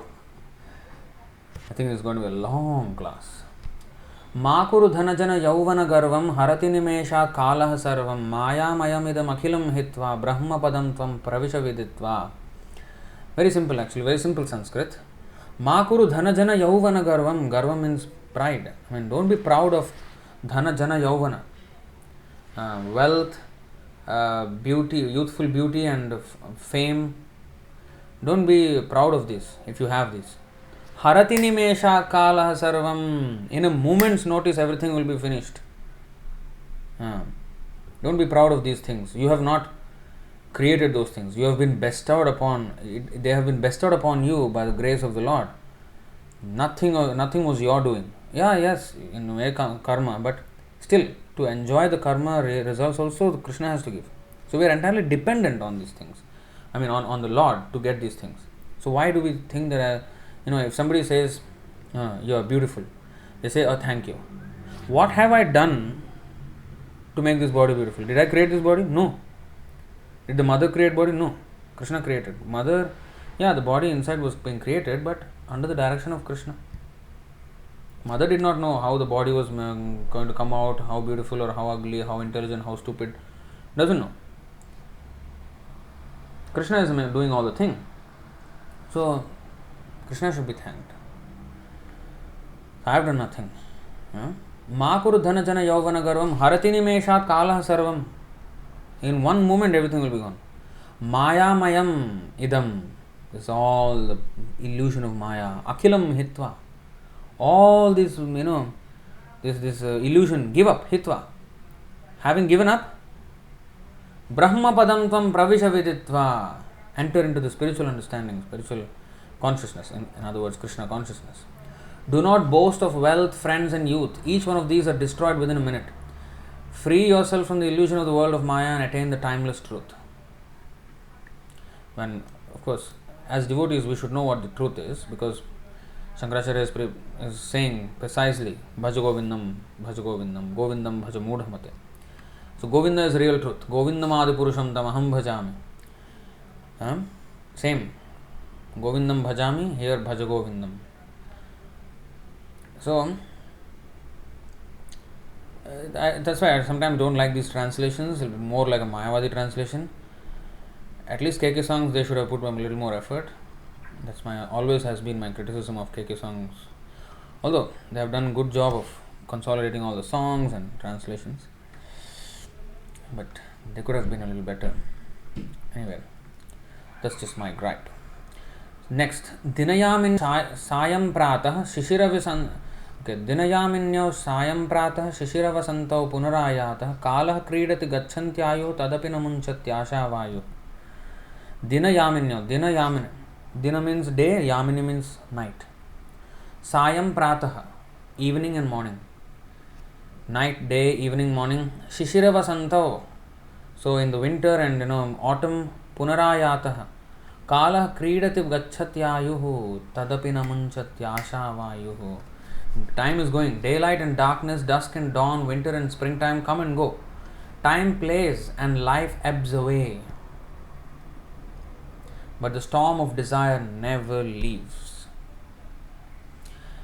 Time is, we are expiring. Our time in this material world, in this body is expiring every second. But the desire never leaves. The storm of desire. It's not just like a faint desire. No, storm. Okay. Let's go to this verse. How strong is the desire even in the old age? Please bear with my speed because this computer is a bit slow. Otherwise, actually, I could have brought the verses out very fast like that. But this computer is taking its own sweet time. Not this. 9/19/16, I think.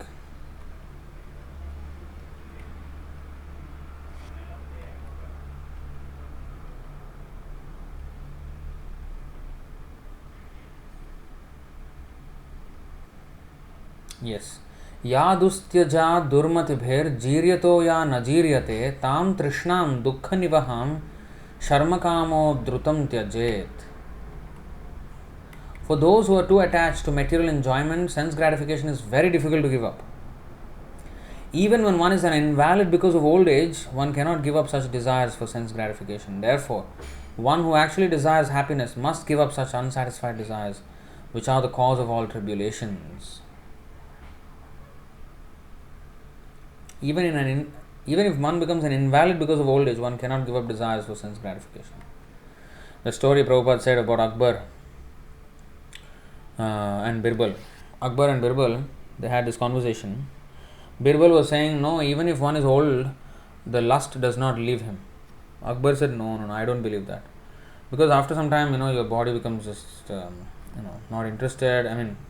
The body becomes incapable. And therefore the mind actually will eventually withdraw from it. So in old age, one will be away from this kind of lust. Birbal said, no. Even at the end of life, one is still with lust. No, I don't believe. Okay, let me show you. So Birbal found out, okay, one old man who was dying in the village, in the city, in the kingdom. He said, okay, this man is dying. Now you, Akbar, king, your majesty, please come with the princess, your daughter. Your daughter is very beautiful. Please bring her. And let us go visit this old man who is going to die. So that man was in his deathbed, almost like, cannot open his eyes and cannot almost speak, no energy. So then Birbal entered, Akbar entered, and he was quite satisfied. Okay, king has come.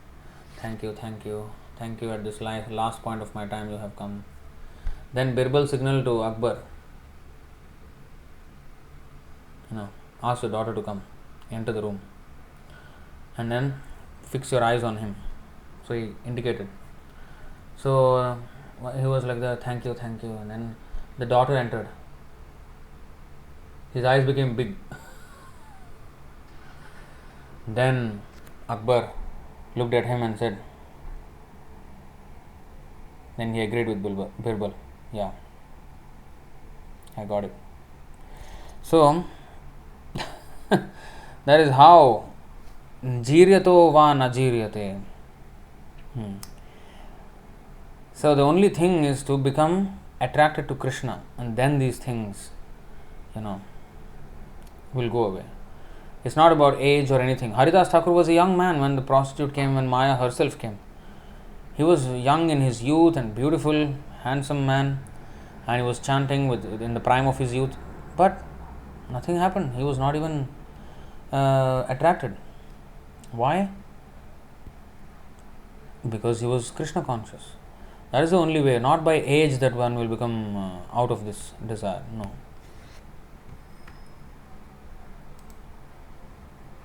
The storm of desire. In Mukundamala also this is Trishna toye madana pavano dhuta mohor mimale. Uddhuta. So, storm. Even the 11th verse, what is that?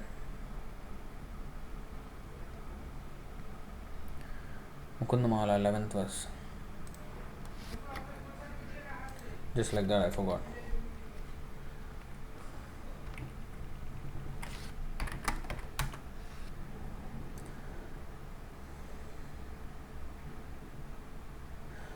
भवजलधिगतानां द्वन्द्ववाताहतानां सुतदुहित्रकलत्रा त्राणभारार्दितानां विषमविषयतो ये मज्जतामप्लवानां भवति शरणमेको विष्णुपोतो नराणां. Vatahatanam, by the wind. The people in this vast ocean of birth and death are being blown away by the winds of material dualities. And especially the 13th verse actually is more talking about Krishna toye madana pavano. Madana pavana means Cupid, desire, lust. Pavana means uddhuta,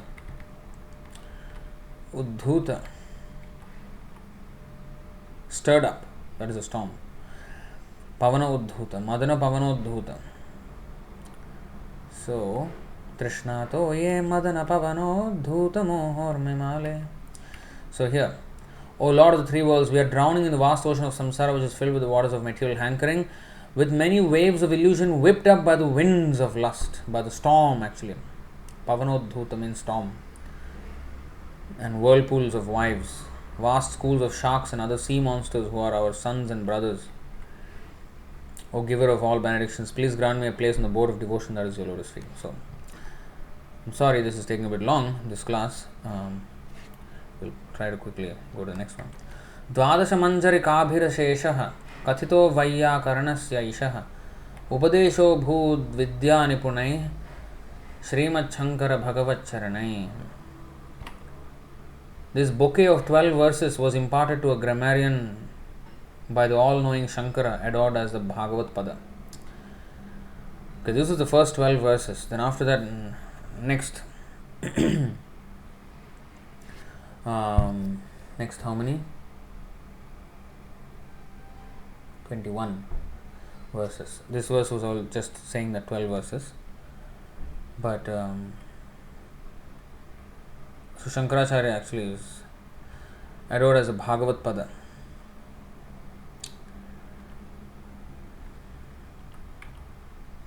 That means Bhagavat Pada means just as Prabhupada, who has attained the lotus feet of Krishna. Shankaracharya also has attained the lotus feet of Narayana, because he is actually Vaiṣṇava, Param Vaiṣṇava, Shiva. So anyway, Kate Kanta Dhanagata Chinta Vatula Kim Tava Nasti Niyanta Trijagati Sajjana Samgat Gatiraika Bhavati Bhavarnava Tarane Nauka. O madman, why this engrossment in thoughts of wealth?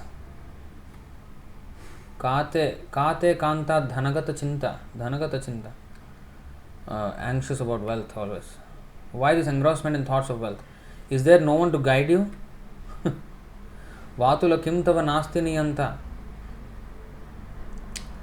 There's nobody nobody to guide you. You have no guru.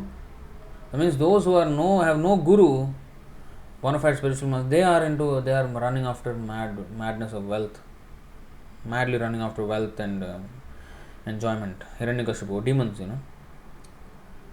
So that means if we don't want to be a demon, we have to have a bona fide spiritual master. Ado Gurvashrayam Sadharma Pricha. There is only one thing in the three worlds that can save you from the ocean of samsara. Get into that boat of satsanga, knowledge of the truth, quickly. Tad trijagati sajjana samgati raika bhavati bhavarnava tarane nauka. Bhavarnava means the ocean of material existence. Tarane means to cross.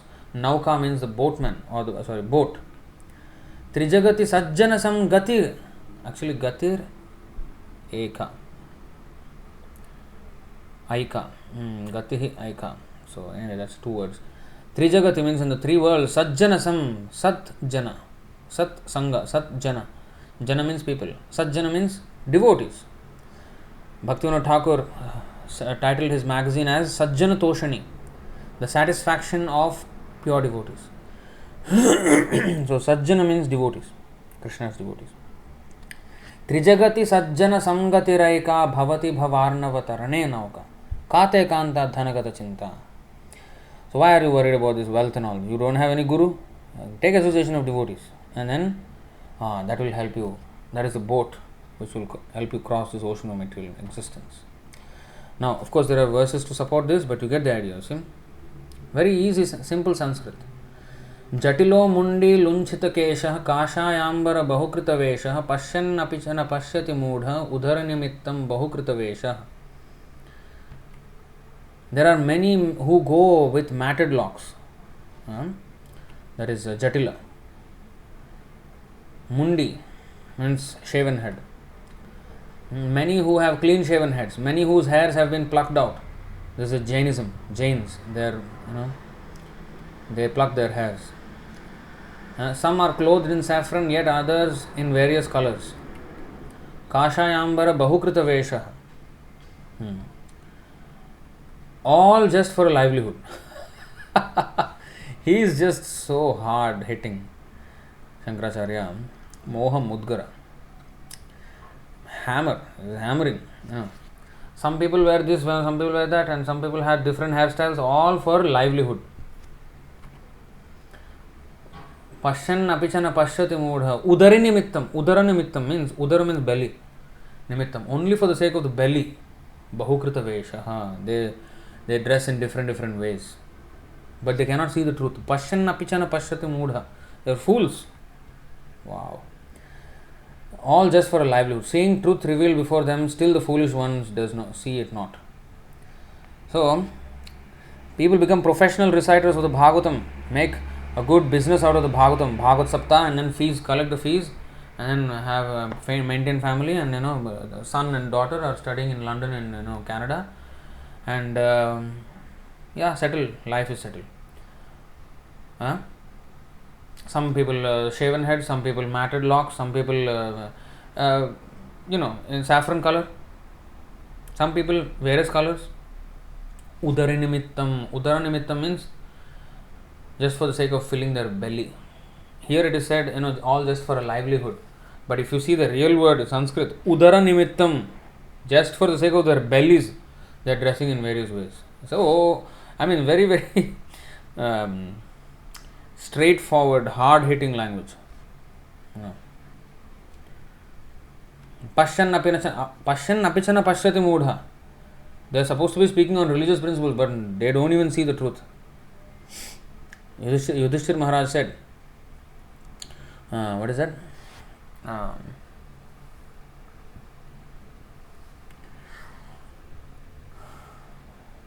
What is that? How come I forgot that? What is this? First two words. Come on.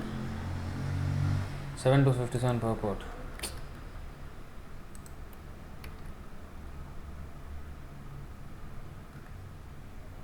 Come on, I'm forgetting all these verses.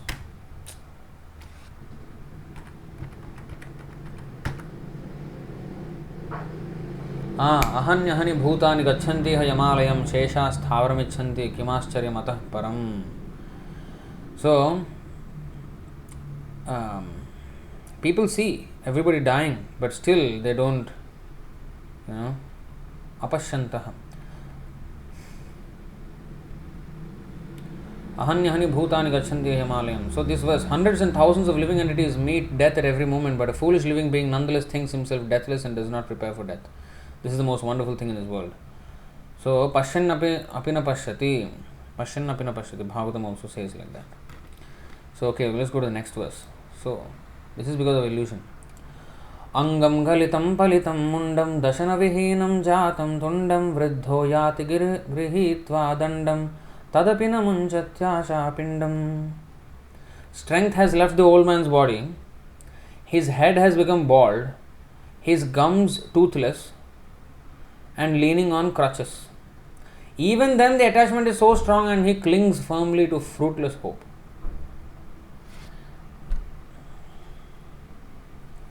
Even when the health is just hanging by a thread.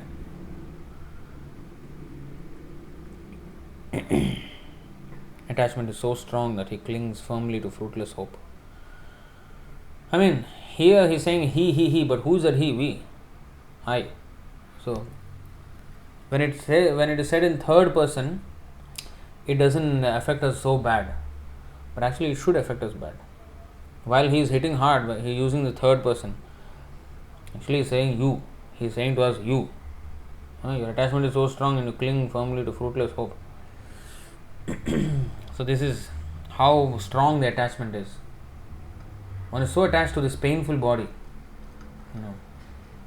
Agre vahnihi prishthe bhanu. In the front, fire. Behind, sun. Ratrau chubukasam arpita janu karatala bhikshas tarutala vasah tadapina munchatyasha pasha. He may do great tapasyas like this. You see, what is that? Behold, there lies a man who sits warming up his body with the fire in the front and the sun at the back. This is actually a great tapasya. At night he curls up the body to keep out of the cold. He is doing all kind of tapasya. He curls to keep the body out of the cold. He eats his beggar's food from the bowl of his hand and sleeps beneath the tree. Still in his heart he is a wretched puppet at the hands of passions or desires. Wow. He is not even sparing the renunciants, not just the materialistic people, but even if one is a false renouncer and he is not Krishna conscious, even if it is a desire for liberation, it is a desire and is full of asha. What is that? So actually, although he preached this, Jnana Kanda and all this, liberation, moksha, even the moksha is also desire.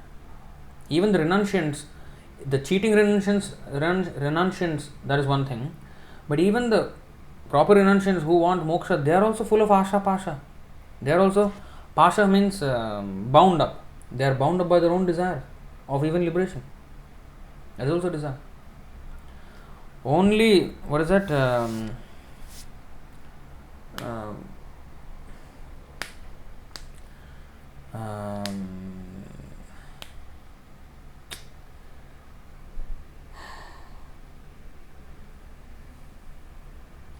Karmakanda, Jnanakanda, Kevala Vishayarva. No. Bhukti Mukti Siddhikami Sakalaya Shanta Krishna Bhakta Nishkam Atayeva Shanta. That is the verse I want to say.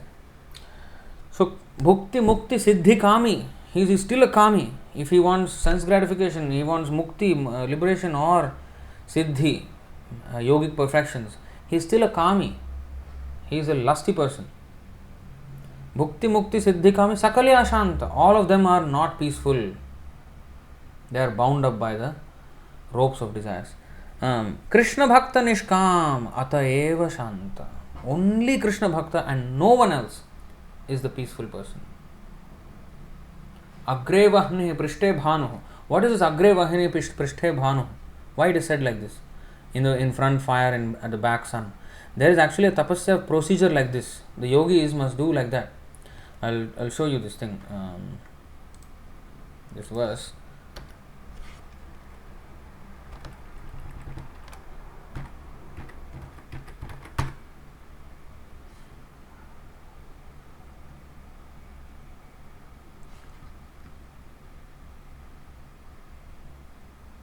You see,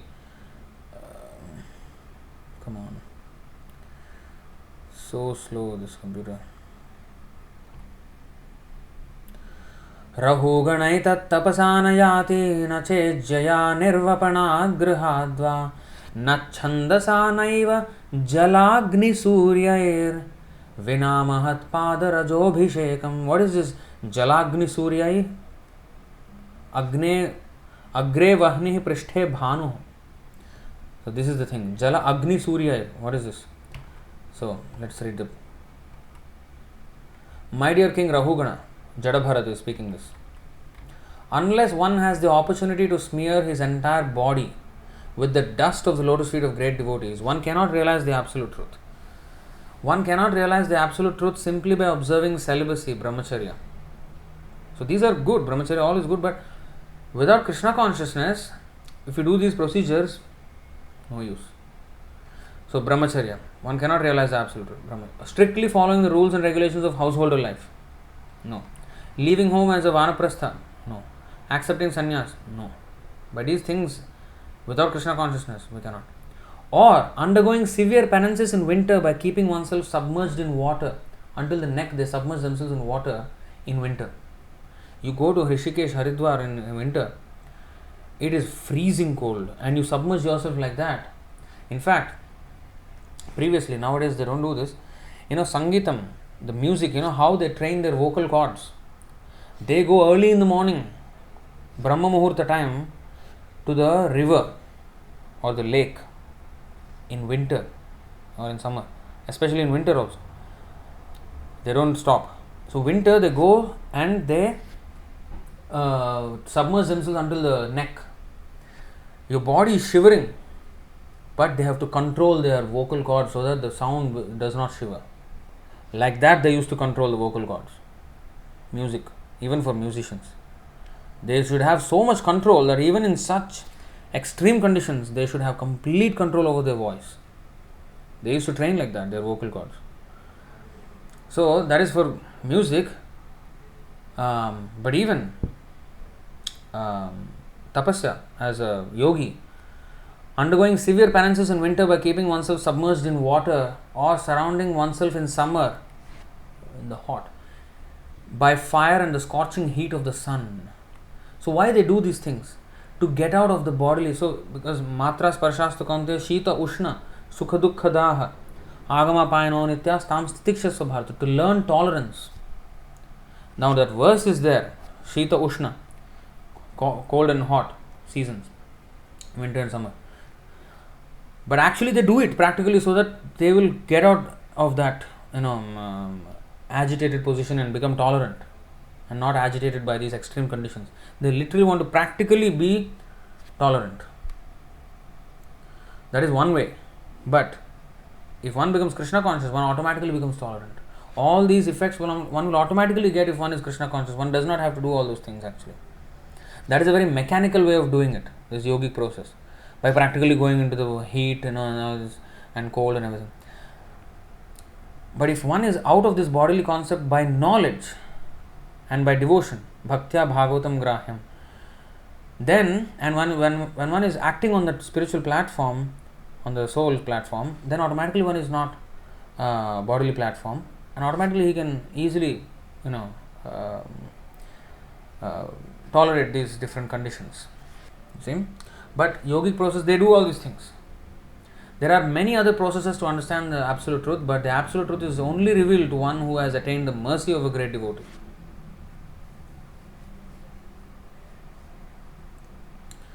So, this is the thing that is mentioned. Agre vahnihi prishthe bhanuh ratrau chubukasam arpita januh. Chubukasam means what? No? At night he curls up. Chubukasam, arpita januh.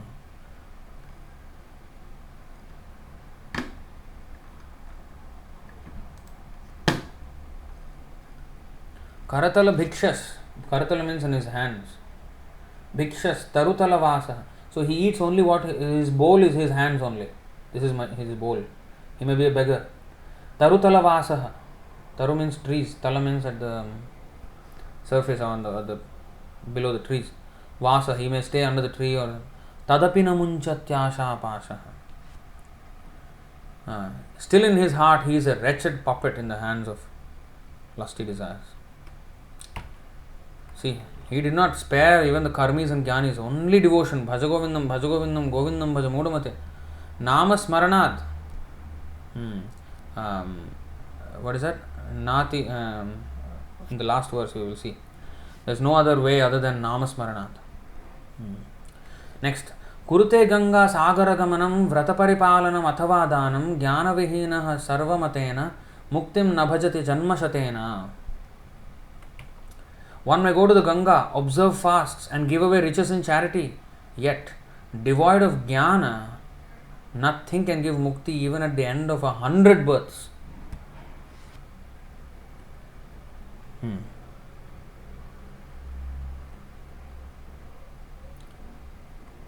So Vrajeshwari Mataji is giving a more detailed explanation of Chubukasam. What is that? In the previous verse, Chubukasam Arpita Janu. Ratrau Chubukasam Arpita Janu. Out of cold, he keeps his hand in between his thighs. So curling up his body, how you sleep when it's very cold like that. That is very okay. Thank you for that. See, the word to word is not there, so sometimes not so clear. So Vrajeshwari Mataji is a Sanskrit scholar. She has a good knowledge of some words, you see. And she, I think, learned this before itself. So, Kurute Ganga Sagara Gamanam Vrata Paripalanam Athava Danam Jnana Vihina Sarvamatena Muktim Na Bhajati Janmashatena. So, a similar verse is there, but in a different way. So, even Mukti cannot be gotten even after 100 births. One may do all kind of tapasya. Without this knowledge of absolute truth, we cannot. So, that verse, what is that? Gokotidanam.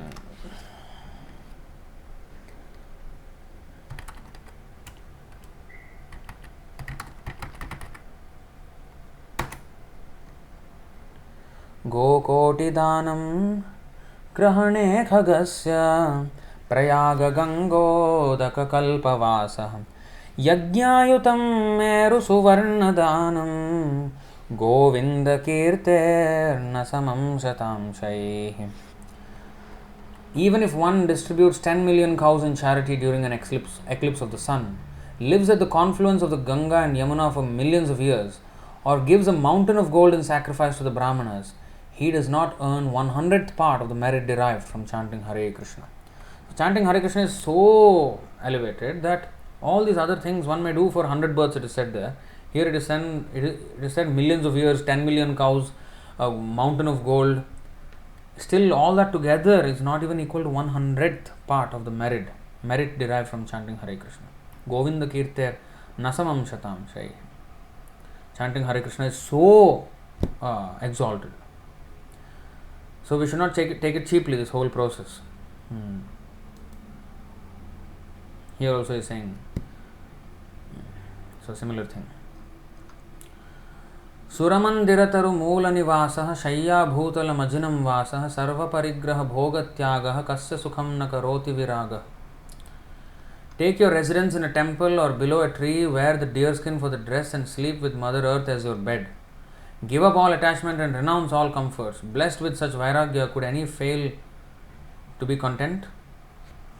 So, take your residence in a temple or below a tree. Wear the deerskin for the dress.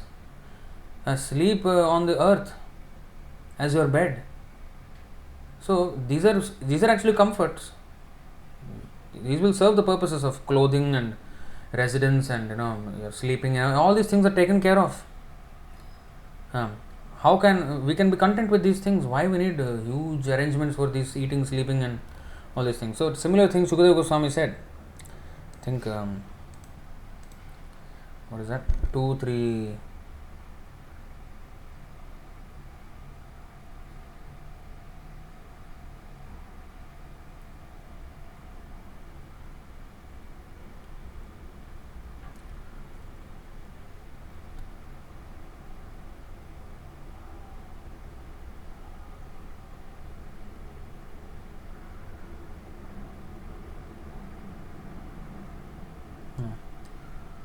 Where is it? Pillows.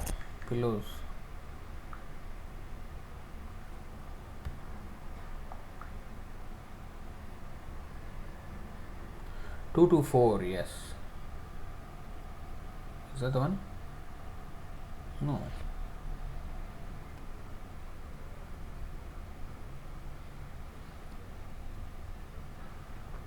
Oh, I think it's 2-4, is it?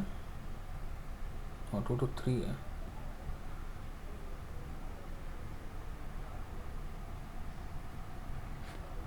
Where is it?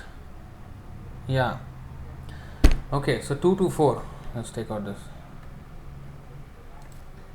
I'm sorry, what is the time?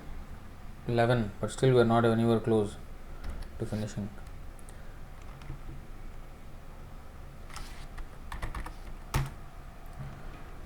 Sorry about that, but I really want to finish this. If you cannot make it, just listen to it maybe in the YouTube video or something, but I just want to finish today.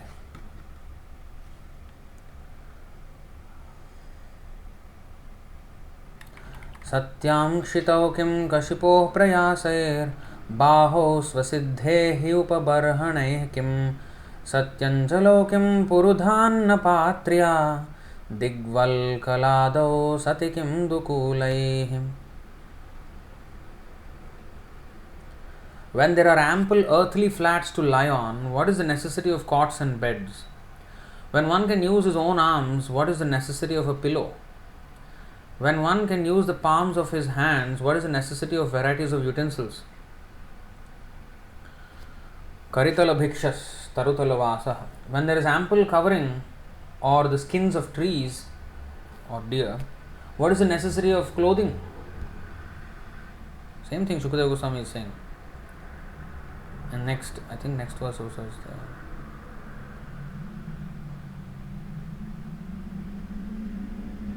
Himanshu is saying we will listen till the end, Prabhu. I think for you it is a bit easier because in India it is 2.5 hours earlier. But in Singapore it's like 11 something. Almost 11. Is this? Yeah. क्षीराणि किं पथि न सन्ति दिशन्ति भिक्षां नैवाङ्घ्रिपाः परभृतः सरितोऽप्यशुष्यन् रुद्धा गुहाः किमजितो वतिनोपसन्नान् कस्मात् भजन्ति कवयो धनदुर्मदान्धान्.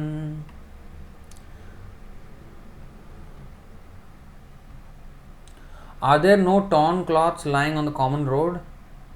So if you really want dress other than the barks of trees or the skins of deers, then you can find some torn clothes on the common road somewhere. You will find, especially in India, you will find. In Singapore, they will have, there is a society called Salvation Army, where people second-hand clothes, the rejected clothes, they will give there, and then that is distributed to welfare. So are there no torn cloths lying on the common road? Do the trees which exist for maintaining others no longer give alms in charity? They are always charitable. You can depend on their charity. Do the rivers being dried up no longer supply water to the thirsty? Are the caves of the mountains now closed? No entry. Is there a board, no entry there? You can live there. You want a house, right? You can live in the cave. Or above all, does the Almighty Lord not protect the fully surrendered souls? Why then do the learned sages go to flatter those who are intoxicated by hard-earned wealth? Why the learned sages must flatter the materialistic people who are intoxicated by wealth just to get some benefits for their maintenance? Why? They should not. So they should depend on natural facilities that the Lord has already given. The Lord's infrastructure is already there, as I told the other day also. He has provided full infrastructure for everyone. Of course, there may be a cottage and all this needed for dwelling in a city, in a thing, but especially one who is renunciant, he should be, what is that? Dayaya sarva bhuteshu santushtya yena kenava. Wherever. This is the meaning of santushtya yena kenava.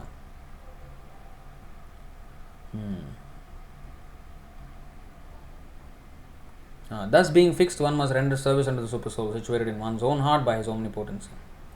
Because he is the Almighty Personality of Godhead, eternal and unlimited, he is the ultimate goal of life, and by worshipping him, one can end the cause of the conditioned state of existence.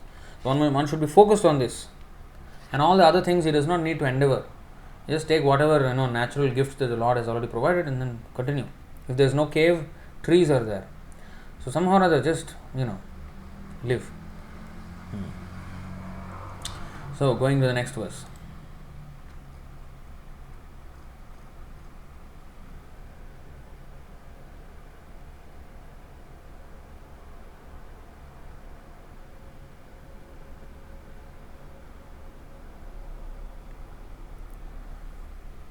Sarvamatena.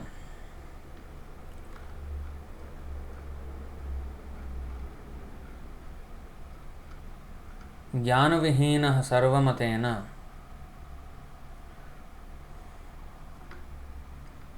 All philosophies, she's saying all philosophies say the same. Jnanavihina, without jnana. No, sarvamatena means with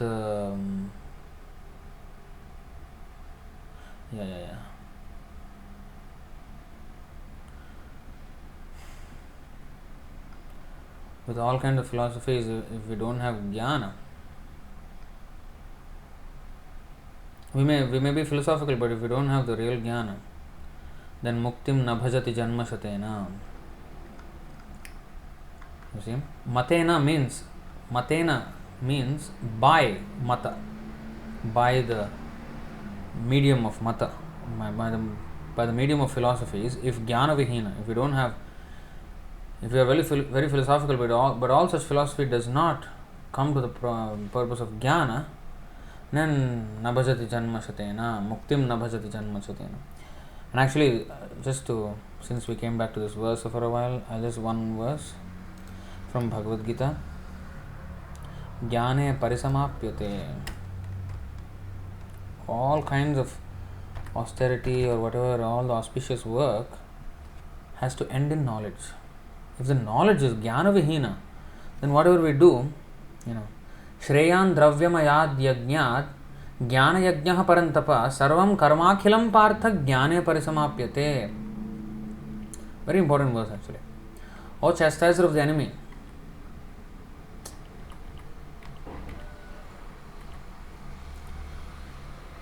the sacrifice performed in knowledge is better than the mere sacrifice of material possessions. After all, O son of Pritha, all sacrifices of work culminate in transcendental knowledge. It must come to the point of transcendental knowledge. So, next we have to finish this. 20.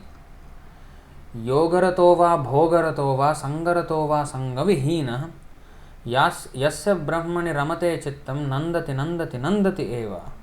Again 3 times. Nandati means he is happy.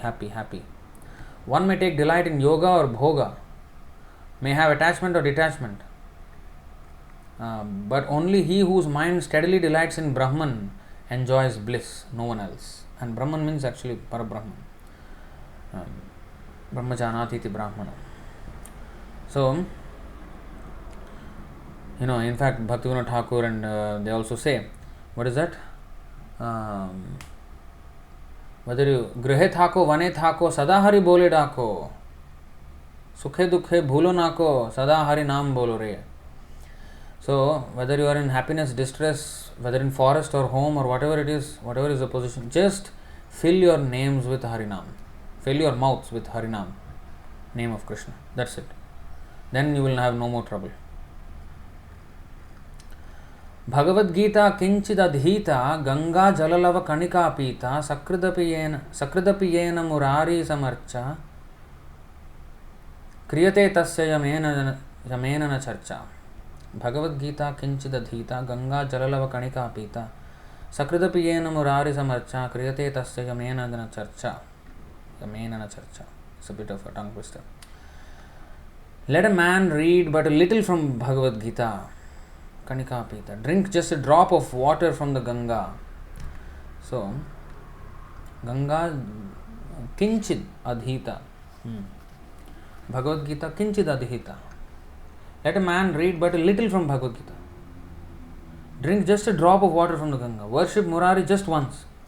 He then will have no altercation with Yama, the Lord of Death.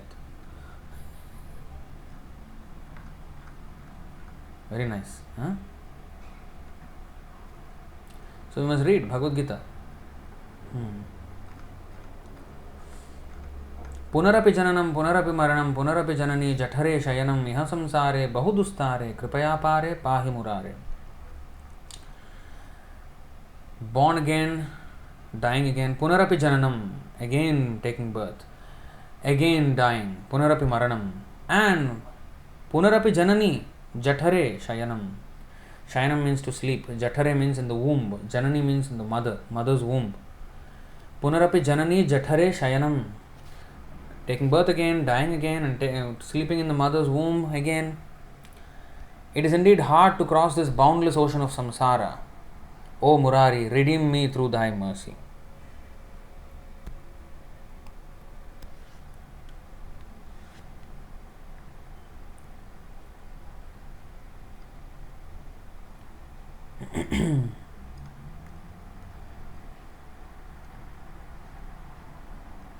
No charcha with Yama. Yeah. There's no audience, no need to meet him and So this is the way. Punarapi maranam, punarapi jananam, punarapi maranam, punarapi janani, jathare shayanam. Iha samsare bahudustare. This material world is very, very difficult to overcome or to come out of this cycle. Jananam maranam, jathare shayanam. Jananam maranam, jathare shayanam, jananam maranam, jathare shayanam. This is what we are doing every time. Very hard to cross this cycle, come out of the cycle. But kripaya apare. Oh, you of unlimited mercy. Apare means unlimited. Kripaya apare. By your unlimited mercy, pahi, please save me. Murare. Oh Murari, please save me. Krishna. Murari is Krishna. रथ्याचर्पट विरचित कंथ पुण्या पुण्य विवर्जित पंथ योगी योग नियोजित चित्तो रमते बालोन्मत्तवदेव. There is no shortage of clothing for a monk so long as there are rags cast off the road. Same like the Shukadeva Goswami's verse. Freed from vice and virtue, onward he wanders. One who lives in communion with God enjoys bliss pure and uncontaminated, like a child and as someone intoxicated. Ramate Bala Unmatta Deva. So Unmatta means a madman, crazy man. Bala means the child. So the intoxicated person or the crazy person, devotee is also like a madman. There are many verses to support this, but I hope you get the idea. Mukundamala Stotra there is there, Bhagavatam there is there, so many. But just to save time, I am not going to go into all those verses. So, so basically we have to be content with whatever is available, and we have to always be Krishna conscious. Then, like a child and someone intoxicated. One should be intoxicated with Krishna consciousness. Kastvam koham kuta ayatah kame janani kome tatah iti paribhavaya sarvamasaram vishvam tyaktva swapna vicharam. Who are you? Who am I? From where do I come? Who is my mother? Who is my father? Ponder thus. Look at everything at essence. Look at everything as essenceless and give up the world as an idle dream. This is the education that we must teach from children, childhood. This is education. These are the nursery rhymes one must learn. Of course, nursery maybe one cannot chant these things, but at least like 5, 6, 7 years old, you can start learning these verses. Very simple verses. In fact, our children's classes can have these verses. So, this will make them think, and not just chanting and chanting. Of course, in the beginning they will chant, but the meaning has to be known. Otherwise, it's just like chanting and getting full material life and like completely material studies, material wife, and all this life. Whole thing is gone, but one is chanting these things. What is the use? Like this Subbalakshmi is chanting the Bhaja Govindaṁ, and everybody is putting that cassette, at home or some temple, and then the loudspeakers, and then the song is going on, but no understanding at all. Such a heavy song which makes us think about life, so seriously, and then nobody even cares. That Suprabhatam, Venkatesh Suprabhatam is also played, but nobody knows the meaning. Okay, nice, some spiritual song, some spiritual vibration. That's it. Just morning tune. Okay, this is put there. Everybody wakes up. Suprabhatam means good morning. Prabhatam means morning. Suprabhatam means good morning. So that is the way of saying good morning to the Lord. A devotee should say like this. That is the meaning of Venkatesh Suprabhatam. Oh Lord, good morning to you. But how good morning? Not just send some good morning message, useless message. All these glorification. So that is also good morning for us. The Lord is always good, whether morning or night. If our morning has to be good, we have to think about the Lord. So Suprabhatam is there, and we are waking up, and then what are we doing? Material activities. Nothing. Nobody knows even the meaning of those verses. Such beautiful verses are there. Nobody cares. This has become Hinduism now. Just chant some verses. I chant Bhagavad Gita shlokas, this shlokas. Nobody knows anything. What is the use of chanting like that? And even as devotees, we are also singing the morning, all this Gurvashtaka, Gurvandana, Gaurarti, Tulsi Puja, Prasad Sevaya mantra. Some devotees don't even know Prasad Sevaya mantra. Sharira Vidyajal, all this they do not know. One must know all these things. Even Charanamrita mantra is there. So everything, all these things we have to know, and then we have to know the meaning also. Okay, so next. Tvayimai Chanya Traiko Vishnu. Did we read the translation of this? Yeah. Tvayimai Chanya Traiko Vishnu Vyartham Kupyasi Mayasa Hishnu Bhavasamachittah Sarvatratvam Vanchasya Chirad Yadi Vishnutvam.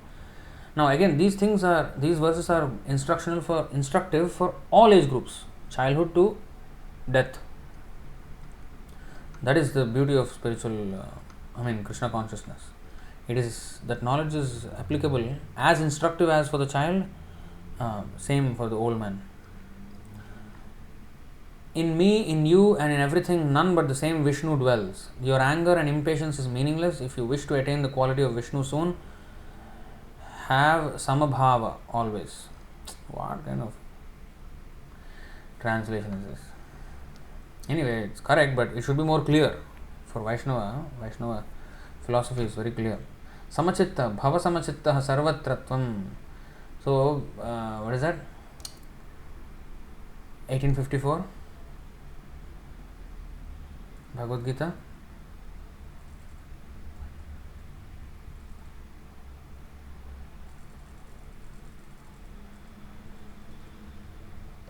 Brahma Bhuta Prasannatmana Sochatra Kankshati Samah Sarveshu Bhuteshu Pandita Samadarshina. All these things are there.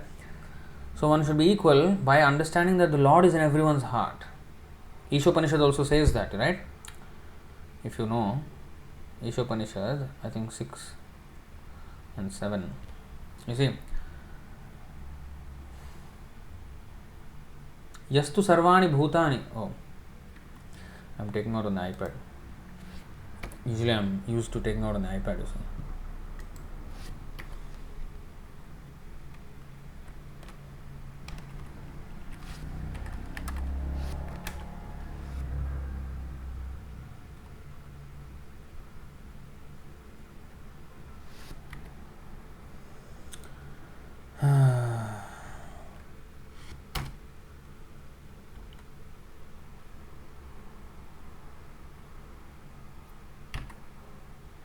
Yastu sarvani bhutani atmanyevānupashyati sarvabhuteshu chātmanam tatona vijugupsate.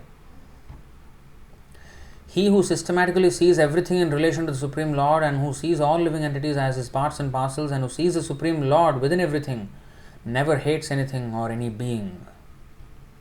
Next one also, 7th verse also.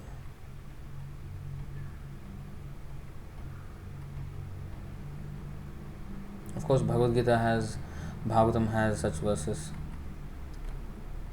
यस्मिन् सर्वाणि भूतानि आत्मैवाभूत् विजानतः तत्र को मोहः कः शोकः एकत्वम् अनुपश्यतः.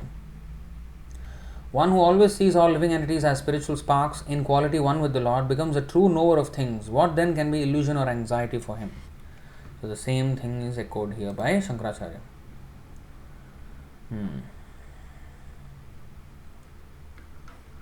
In me, in you and in everything, none but the same Vishnu dwells. Your anger and impatience is meaningless. If you wish to attain the quality of Vishnu soon, quality of Vishnu means become one in quality.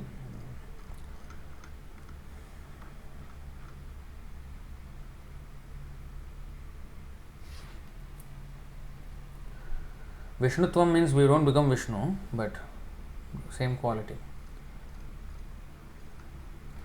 So anyway, next. Shatrau mitre putre bandhau makuru yatnam vigraha sandhau sarvasminnapi pashyatmanam sarvatrotsrija bheda ajnanam. Utsrija means give up, sarvatra. Bheda ajnanam. Do not waste your efforts to win the love of or to fight against friend and foe, children and relatives. Do not waste your efforts to win the love of or to fight against the friend and foe, children and relatives. See yourself in everyone and give up all feelings of duality completely. Atman, what is that?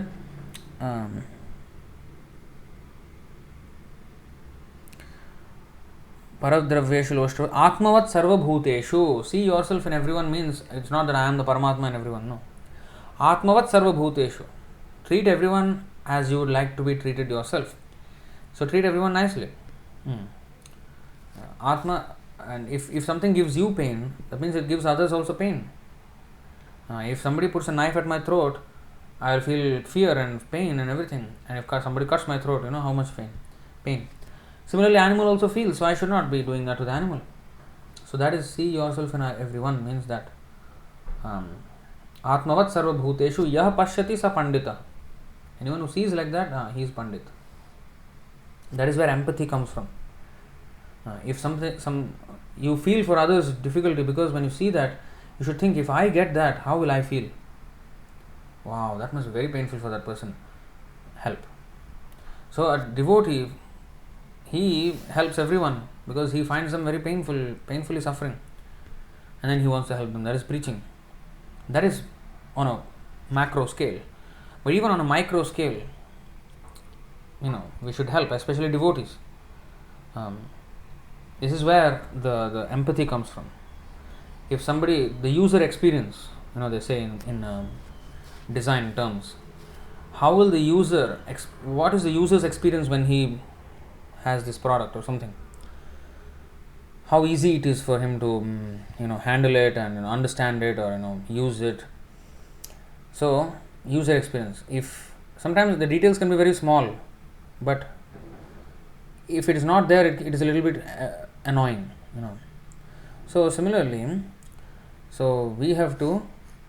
The acharyas, they actually hand it down to us, very very easy to take up. Krishna also gave us, just open your mouth and chant Hare Krishna. Very accessible, making it very accessible for us. Krishna is inaccessible. In the same Ishopanishad, tad ejati tan naijati. Actually before that, fourth verse.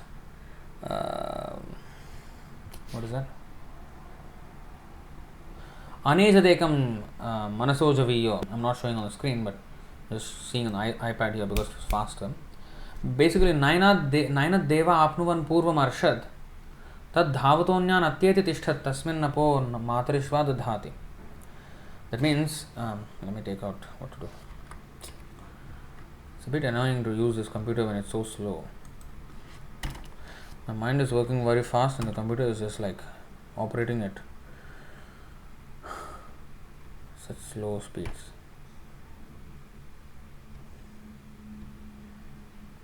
So Ishopanishad Mantra 4. Although fixed in his abode, the personality of Godhead is swifter than the mind and can overcome all others running. The powerful demigods cannot approach him. Although in one place he controls those who supply the air and rain, he surpasses all in excellence. So nobody can actually capture him. But he can be captured by devotion.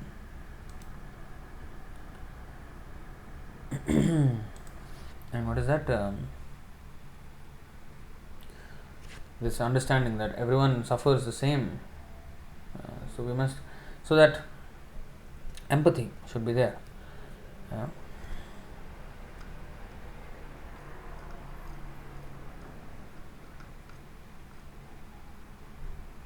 Yeah, actually, what I was saying was the acharyas, they have empathy. And even Chaitanya Mahaprabhu, he gave it very easily for us. He cannot be grasped by. You see, even demigods cannot catch him, right? In this verse. The demigods cannot approach him. But Krishna made himself so accessible to us, but just by chanting the Hare Krishna Mahamantra, we are able to capture the Lord. So it is bringing it so close to us, but still, if we don't catch on to that, then we are wasting our time. So similarly, as devotees, we have to make it easily accessible to people in general. If people are watching movies, okay, let's make movies to movies about Krishna to catch their attention. If they're watching YouTube, okay, let's make YouTube videos to catch their attention. TikTok, you are watching, wasting their time, okay, make TikTok videos. So this is called what is that? This verse just now.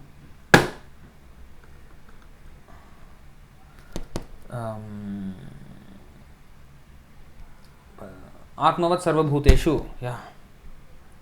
My mind is just like, what is this? So sarvasmin api pashyatmanam. So this is the meaning. Okay, next. Kamam krodham lobham moham tyaktvatmanam bhavaya koham atmajnana vihina moodha te pachante narakani goodha. Give up lust, anger, infatuation and greed. Ponder over your real nature. Fools are they who are blind to the self. Cast into hell, they suffer there endlessly.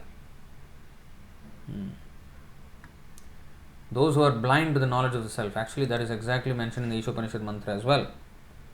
In the mantra 3.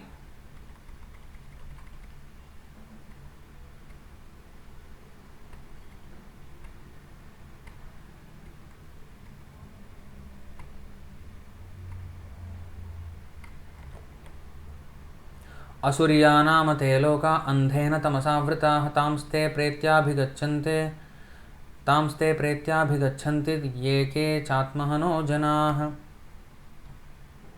The killer of the soul, that means whoever is not interested in his self-realization, the killer of the soul, whoever he may be, must enter into the planets known as the worlds of the faithless, full of darkness and ignorance. Here he enters Asuryanama te loka. He enters into hell. Cast into hell, they suffer there endlessly. Who? The fools who are blind to the self. Same, Ishopanishad.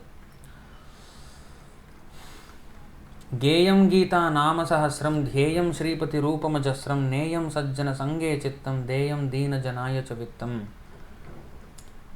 Very nicely, rhyming. Regularly recite from the Bhagavad Gita. Geyam Gita Nama Sahasram.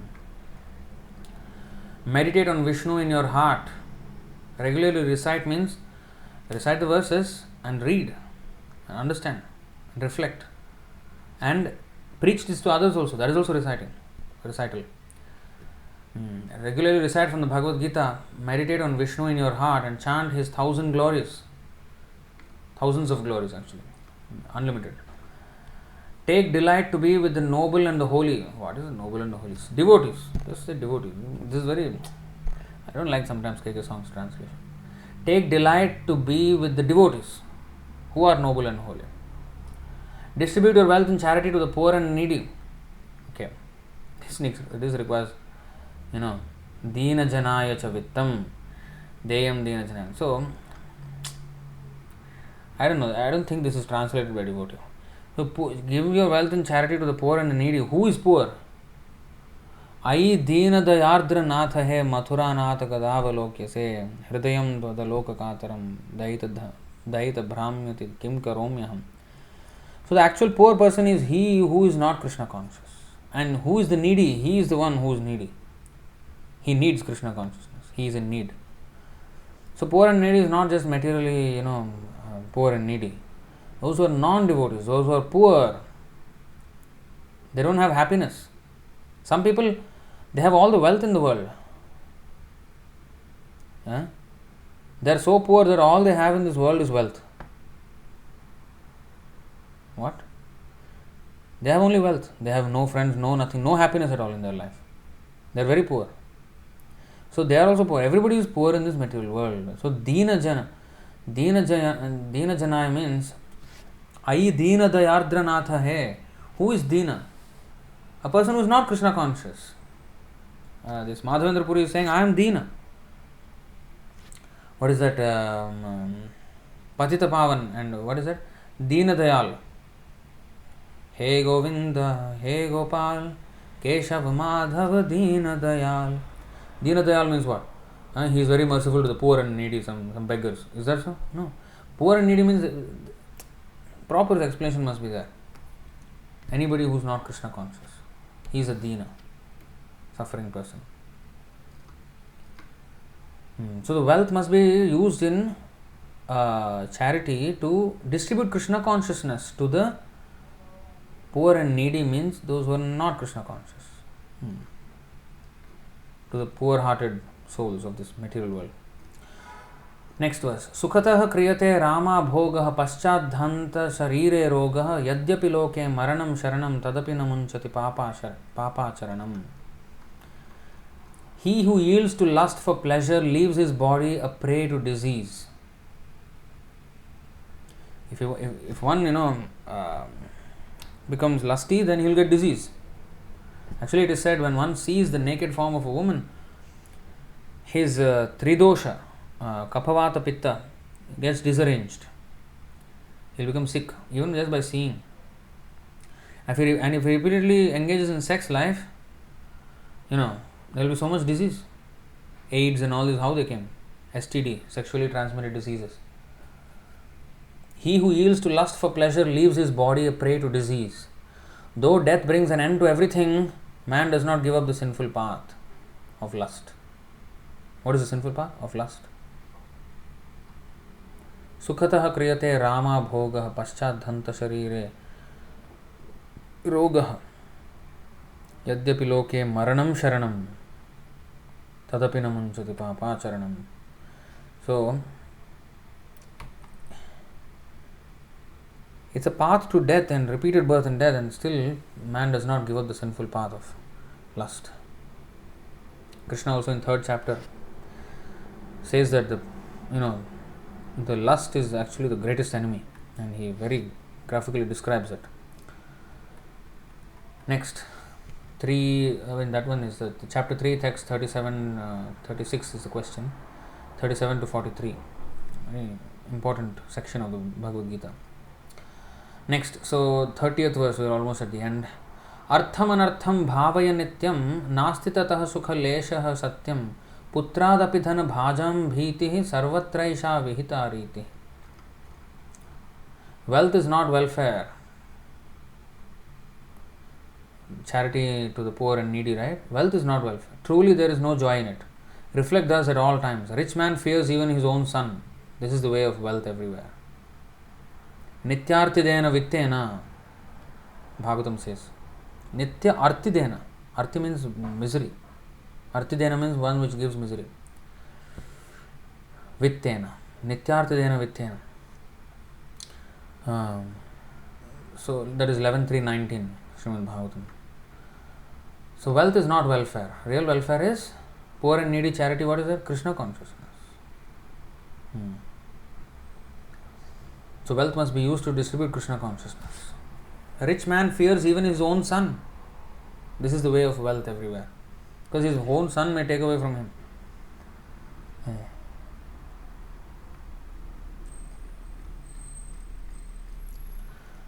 Next, pranayamam pratyaharam nitya viveka vicharam japya sameta samadhi vidhanam kurvavadhanam mahadavadhanam. Regulate the pranas, life airs within, remain unaffected by external influences and discriminate between the real and the fleeting. Means that which is permanent and that which is temporary. Chant the holy name of God, Krishna, Bhaja Govindaṁ, and silence the turbulent mind. Only by chanting the name of Krishna we can silence the mind or pacify the mind. Perform these with care, with extreme care. Wow. Kurvavadhanam, mahadavadhanam. Mahad means extreme, great. Pranayamam, pratyaharam, nityanitya viveka vicharam. Always nitya, anitya. What is eternal, what is temporary? Viveka vicharam. Or it is also meaning nitya, always. Anitya viveka vicharam. Always meditate on the temporary nature of this material world. Japya sameta, samadhi vidhanam. Chant the holy name of God. Actually, sameta, samadhi vidhanam. Okay. Together, japa, chant. Chant with the devotees, and samadhi vidhanam. That is the way of samadhi. And to silence, pacify, satisfy actually. Silence is a very impersonalistic way of saying it. But silence means you are suppressing. Suppressing is not the answer. Samadhi means completely engrossed in Krishna consciousness. Samyag adhiyatesmin atma tattva yathatmyam. That is samadhi definition. So that means completely absorbed in Krishna consciousness. So completely satisfies and pacifies the mind. So japya sameta samadhi vidhanam. So that is the way to satisfy. Kurvavadhanam, mahadavadhanam. Do this with care, with extreme care. That means with extreme care, chant. Chant carefully, with attention, without inattentiveness. So much actually deep meaning is there. We are actually just like passing through, but you get the meaning already. Guru charanambuja nirbhara bhaktaha samsarad achiradbhava muktaha sendriya manasa niyamadevam drakshasi nija hridayastham devam. O devotee of the lotus feet of the Guru, bona fide spiritual master, may thou be soon free from samsara. So the one who has taken shelter of the Guru, he can come out of samsara. Through disciplined senses and controlled mind, thou shalt come to experience the indwelling Lord of your heart. So many verses are there, 7, 7, 30, and the verse in the purport as well of that verse, 30, 31, of 7, 15, 25, all these verses are there. So one should take the shelter of a Guru, spiritual master, bona fide spiritual master in the parampara system. Then he will come out of samsara. A real Guru, who is in the proper samsara. Not these fake nonsense gurus. No, real Guru. Yeah?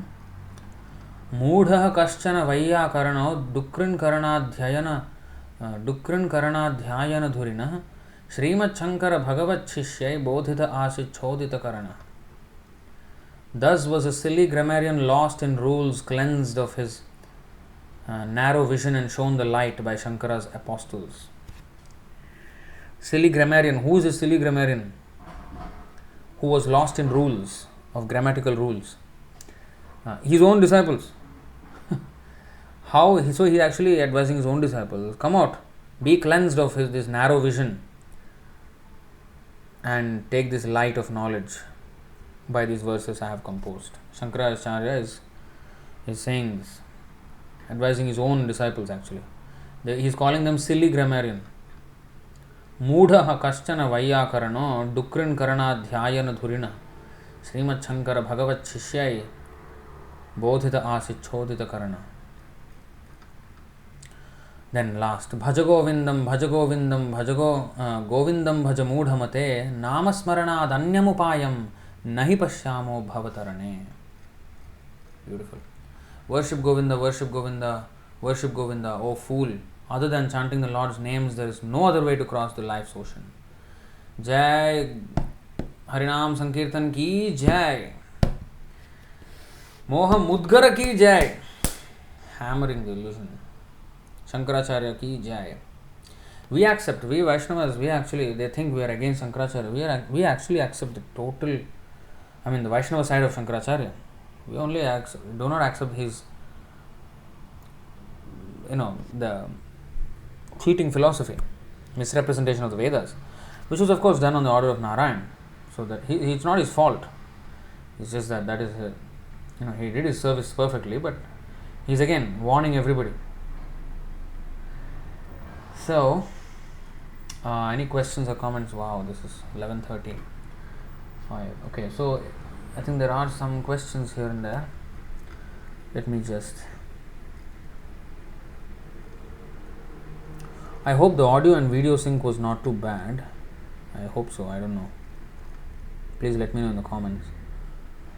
Rajeshwari Mataji is saying, Prabhuji, I have heard this song many times from many Mayavadis, but hearing from you brings more pleasure.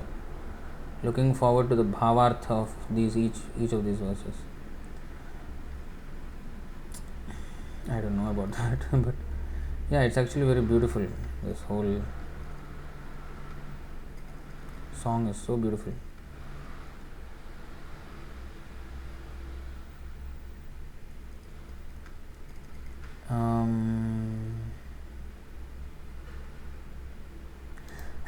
Pavitra Mataji is saying, I thought you will sing in that tune of M.S. Subbulakshmi.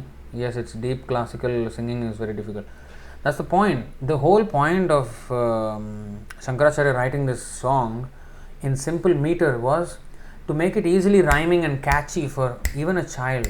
What to speak of women, men, old people, young people, Shudras, Brahmanas, it doesn't matter. Everybody can easily chant these verses in a simple tune. That's the whole point of this. And so that it will remain on their tongues and they will eventually think about those words and become successful in their lives. So this is again empathy. Empathy means to make something accessible. Now, the philosophy is very high. Vyasadeva, he wrote Mahabharata to, in a story format, bring the whole thing to Stri Shudra Dvijabandhuna, those who are not very intelligent.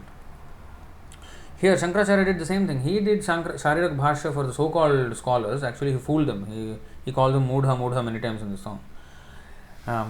But he is one, although he made the scholars into fools, now with this song he wants to make the fools into great scholars. So even though one is a fool, one is a Stri or Bala or whether he is a woman or a child or an old man or a young man, Shudra, Brahmana, doesn't matter. With simple Sanskrit, catchy tune, simple rhymes, he is instructing the greatest of the highest of all Vedic instruction. So with his Shariraka Bhashya, he made scholars into fools, and with this song, he made fools into scholars.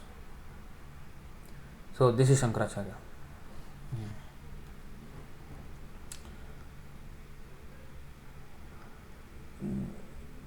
Dheeraj is asking, Dheeraj is back. Very nice song. Can we get this PDF? Yeah, we will share this on the comment section. I think it has to be uploaded on our international site or something. I think our moderator can do that. And we will also share it in the description in the YouTube and in the pinned comment on YouTube as well.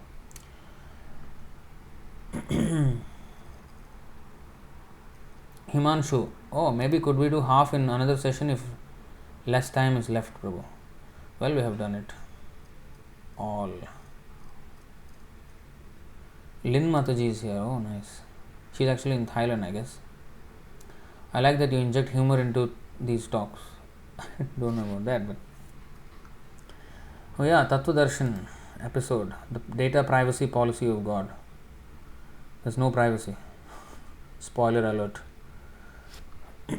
But there is actually a privacy. Actually, I talk about that whole thing. There's partial privacy, and who needs to get that access levels are there. Rajeshwari Mataji is saying no makeup. Yes, these words have no makeups, just a stark naked truth. No making up, no disguising, nothing, no packaging, just the real truth in the hard hitting language.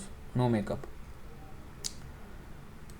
Dimitri is saying, unless we have, this is the purport, unless we have a pessimistic view of this material life, considering the distresses of birth, death, old age and disease, there is no impetus for our making advancement in spiritual life. That is very important. So, we have so much faith in the material world thinking that this is, I'll be enjoying this, and therefore we endeavor for material things. Why do we endeavor? Because we hope for enjoyment from that. So how to not hope for that? So we should be knowing the real standard of happiness, and also constantly seeing the actual real nature of this material world, which is actually very nothing good in this material world actually. So that will give impetus for our spiritual growth. Pavitra Mataji is asking, if our in-laws or parents are following 4 regulative principles and chanting Hare Krishna Mahamantra a few rounds and are supporting us, then do we need to stay together and help them? And if they deny to come and stay with us and want us to stay with them, then? Well, these are individual decisions, and you have to talk to them, and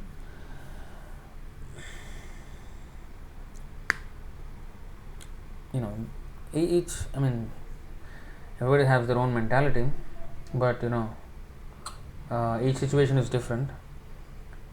You got to just, if you're a grahastha, you have to take care of them. Some agreement has to be, reached.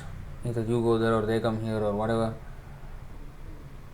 I leave it to the grahasthas to make those conversations and decisions.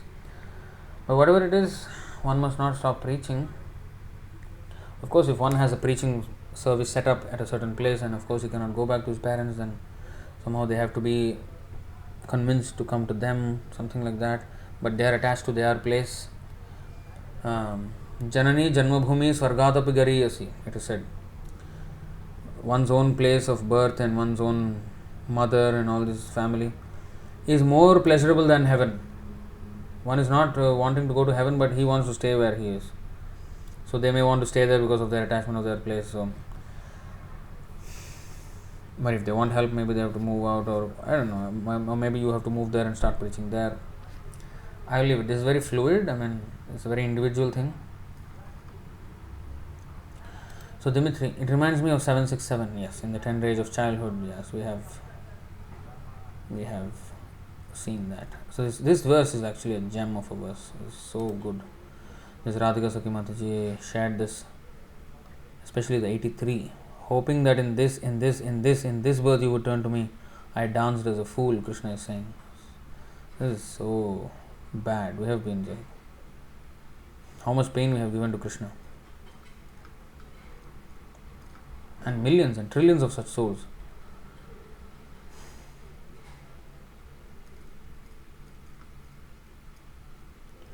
Okay, here comes Divya Mataji's question. That will cover the entire screen, the entire sky, just as Vamanadev covered the entire sky with his foot.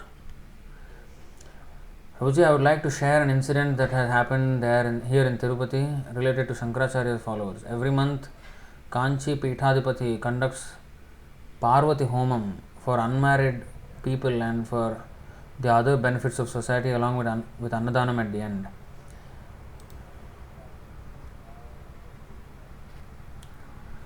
Wait a second.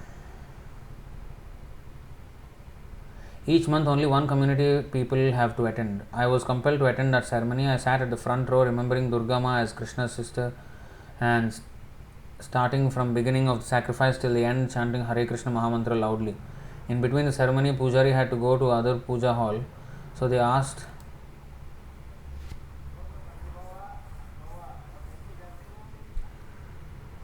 whether any one of us could recite any shloka or stotras loudly so that others would be engaged in their absence. I replied I would chant Hare Krishna Mahamantra. He said me to continue chanting on the beats like how I was doing. As I was alone, I couldn't do much, and he again asked others whether anyone knows any other shlokas. At the end of the ceremony,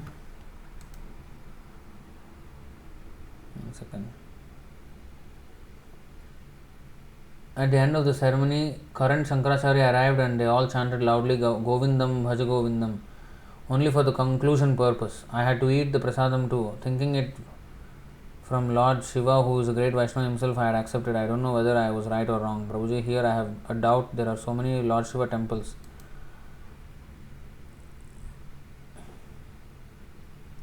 Can we not take prasadam from them too? No, we should not take the prasadam offered to Lord Shiva. Demigod's prasadam cannot be taken. We should not do that. Um, and we should not be participating in these things.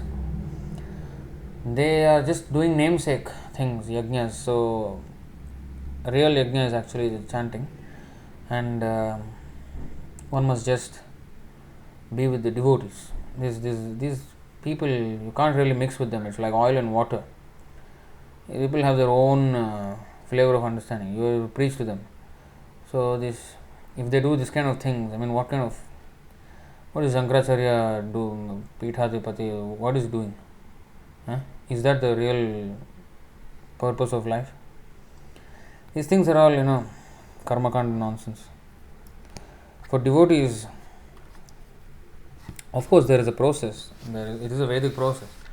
But I mean, in Kali Yuga, let's be very honest. How much you worship Durga, or what are you going to get? And all eating meat and everything. Where one will get good husband or good wife and everything. If you are devotee, you may get a good devotee husband or wife or something like this. So, I mean, just depend on Krishna. You cannot take demigod prasadam though. Yeah, he is Vaishnava, but when the people are offering, they are not devotees, they are nothing, they are just offering with what? Understanding. That's not correct. So we cannot accept demigod, food offered to demigods. But in Jagannath Puri, they do differently. They offer first to Jagannath, then offer to Vimala, who's Durga, and all the other demigods. That is okay, because first they offer to Krishna, and it is a Vaishnava way. That's why we can take that. But just directly offering to the demigod is not correct. It's avidhi purvakam. It is not according to the proper rules.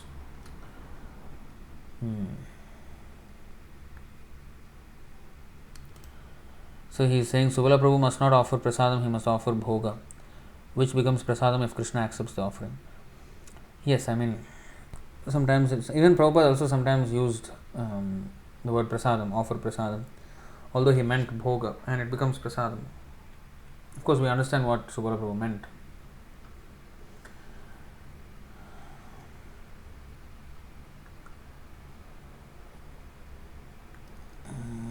Then we have Divya Mataji. Prabhuji, now by listening to this lecture, we got disgusting feeling towards the family life. Now how to live with family members who are non-devotees? Do we need to leave them or we have to convert them? Well, none of them is within your control. You can only try. Leave them.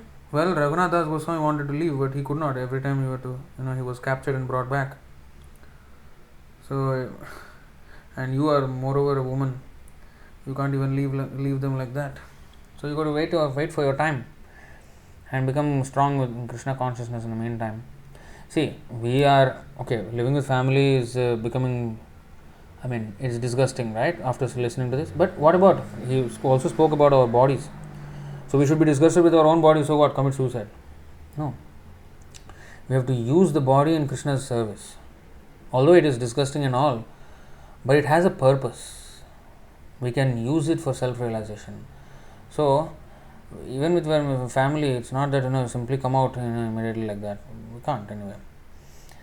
So, just take time and become strong in Krishna consciousness, and eventually, either they change, if fortunate, or Krishna will make another arrangement for you.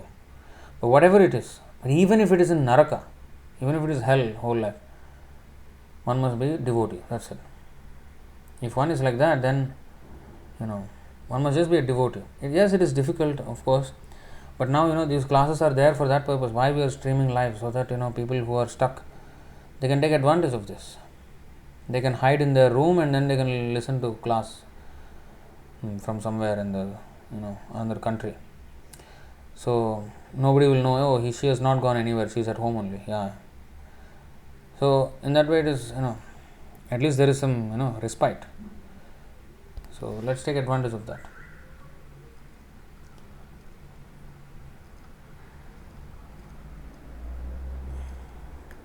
Oh wow, yeah.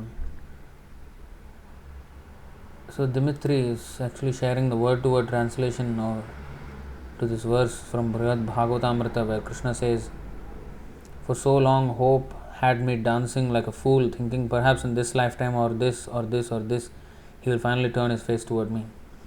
Commentary. Gopi Pranadana. Even though Gopakumar had forgotten his Lord for many lifetimes, the Lord had never forgotten him. The Lord wanted Gopakumar to know this and also to know how eager the Lord had always been to regain the association of his devotee. And it applies not only for Gopakumar, for every one of us, right? Every one of us. Gopakumar is just a prototype of every one of us.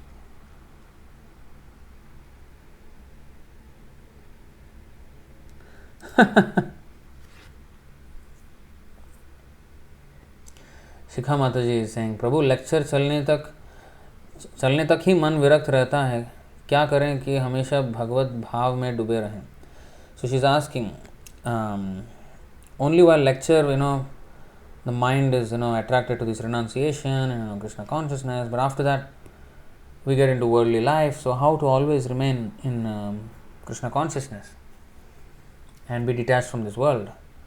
So the only answer is, we hear the lecture, we have to read Prabhupada's books, and we have to contemplate on those teachings whenever we are free, and other times we engage ourselves in Krishna's service. So our activities should not be worldly, our activities should be for service. There will be some worldly activities, especially for grihasthas, they have to engage with the world, but that has to be minimum. Come back to always this Krishna conscious activities, Swadhyay, Japa, all these things, Satsanga, devotee association. These things have to be the focus of our life. Then only, otherwise it's not possible. It's not possible. Very true, but this session also is Moha Mudgara.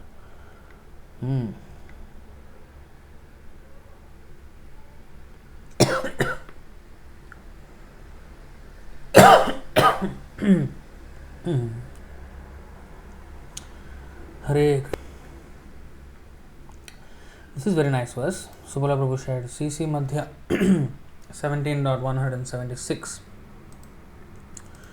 let's take that out on the screen. What is the time? 12 o'clock already? What? Almost.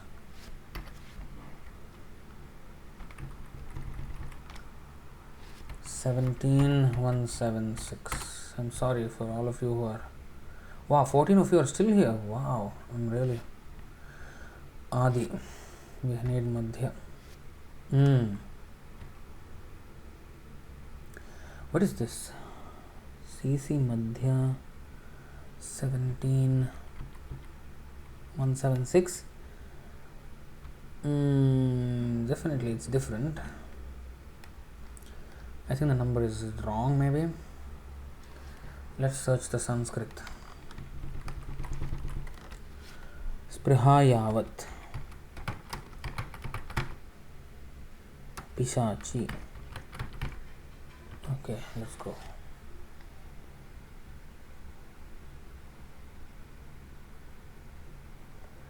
Madhya 19.176. Okay, so the number was wrong in the comments. 19.176. So Bhukti Mukti Sprihayavat Pishache Hridi Vartate Tavat Bhakti Sukhasyatra Katham Abhyudayo Bhavet. Very nice verse. The material desire to enjoy the material world and the desire to become liberated from material bondage are considered to be two witches, and they haunt one like ghosts. As long as these witches remain within the heart, how can one feel transcendental bliss?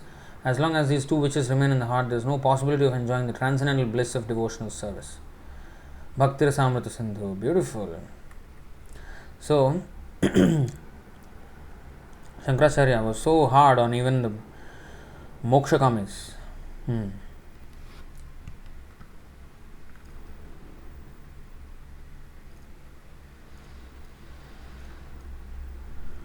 Okay, next.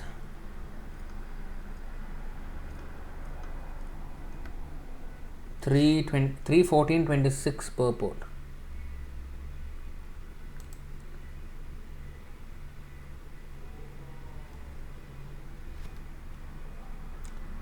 It is said that among all the devotees of the personality of Godhead, Lord Shiva is the greatest. Thus, the remnants of foodstuffs left by him are accepted by other devotees as Mahaprasad or great spiritual foodstuffs. The remnants of food stuff offered to Lord Krishna are called prasad. When the same prasad is eaten by a great devotee like Lord Shiva, it is called Mahaprasad. This is only true if it is Krishna prasad offered to Shiva and that prasad you take. That is the format in Jagannath Puri. But these people who are not even devotees don't offer food to Krishna and then they offer to the Devata, and then we can't take that. We can't take that. So it becomes only Mahaprasadam when it is done in the matter of in the way of Jagannath Puri. Then it becomes Mahaprasadam. Yes, of course, after that we can eat. But these demigod worshippers, we cannot eat that thing.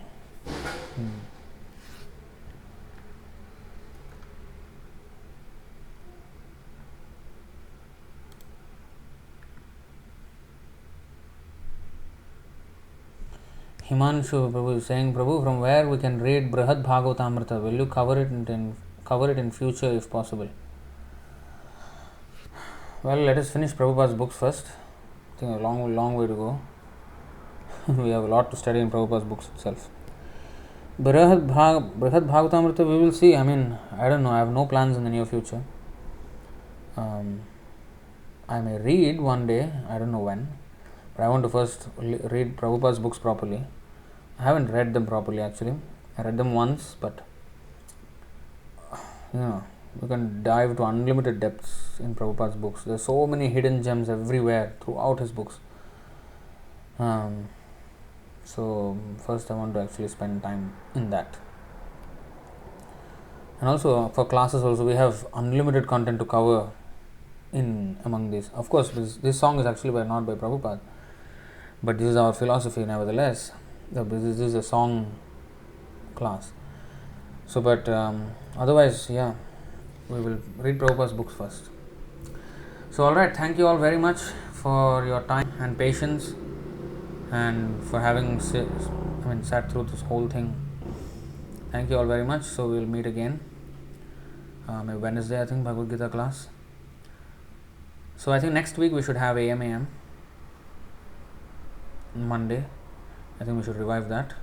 As long as now it is a little bit of a respite.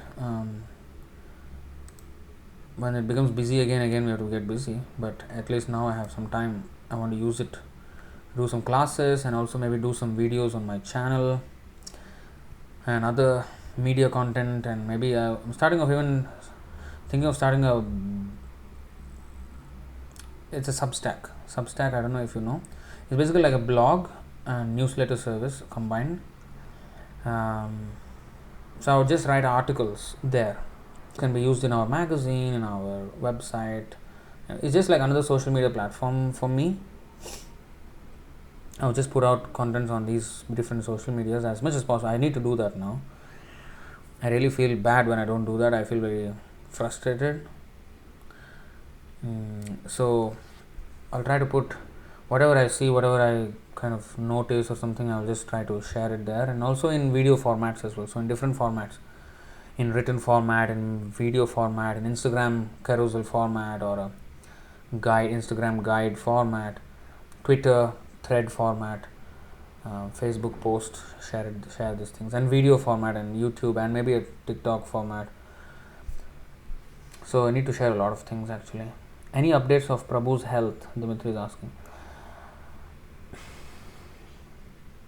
Divya Mataji is excited about AMA. Question mark personified.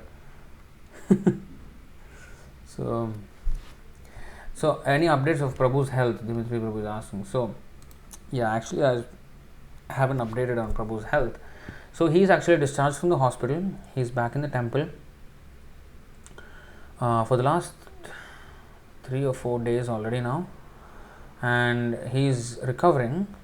But he's very weak at this point.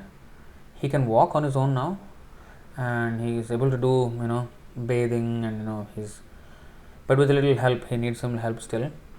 He can't talk for very long.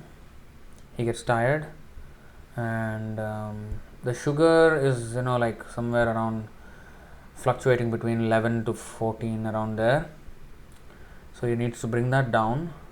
Today he had an appointment with the doctor, the surgeon. I think you all have seen the photo where he gave him the Bhagavad Gita as a gift, So he performed heart surgery for the heart surgeon who did the surgery on his heart. So mutual heart surgery. So one is so anyway, so that's hopefully he will become purified one day because of this. He contacted, the greatest torch bearer of Prabhupada's movement. So he served him. So he will definitely become greatly advanced in his spiritual life, that doctor, by doing that, what he has done. So so that was the appointment with the doctor, just for checkup, and I think eventually, I think on the 16th, today is what, 13th, I think 3 days later the stitches, not this one, I don't know how this one goes, but here there was another pipe, the blood, to take the blood out, there was a pipe there, so that one was stitched up with thread, and that thread has to be taken out, and healing is going on. So I think he needs at least a month and a half to 2 months to get into complete vigor. But you see how dynamic he is.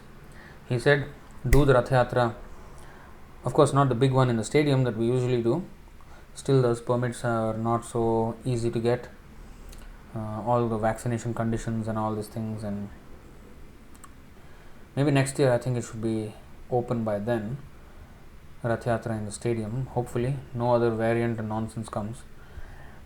But Rath Yatra in a small scale under our building in the car park. So he said on the 3rd of July to do the Rath Yatra, Prabhu said. I mean, he is very dynamic. I mean, even we were thinking, okay, we don't know when the Rath Yatra will be, let's see. But Prabhu is, I mean, he can't even, talking is difficult for him, and he's thinking of festivals already. That's Prabhu, he's like a very, very dynamic. He's just spiritually so strong. So that's the update about Prabhu right now. He's eating well. Everything is stabilizing, improving. Hopefully in a month or maybe 2 months. A month is too early actually. 2 months, 2.5, 3 months, I think he should be absolutely back to normal. We just have to pray to Narasimhadev to keep him, no other complications will arise, so that he can be with us. Alright, so yeah, see you all again. Thank you very much. Srila Prabhupada ki jai. Adi Shankaracharya ki jai. Mohamudgar ki jai. Nitai Gaur Premanande. Hari Hari Bol. Hare Krishna.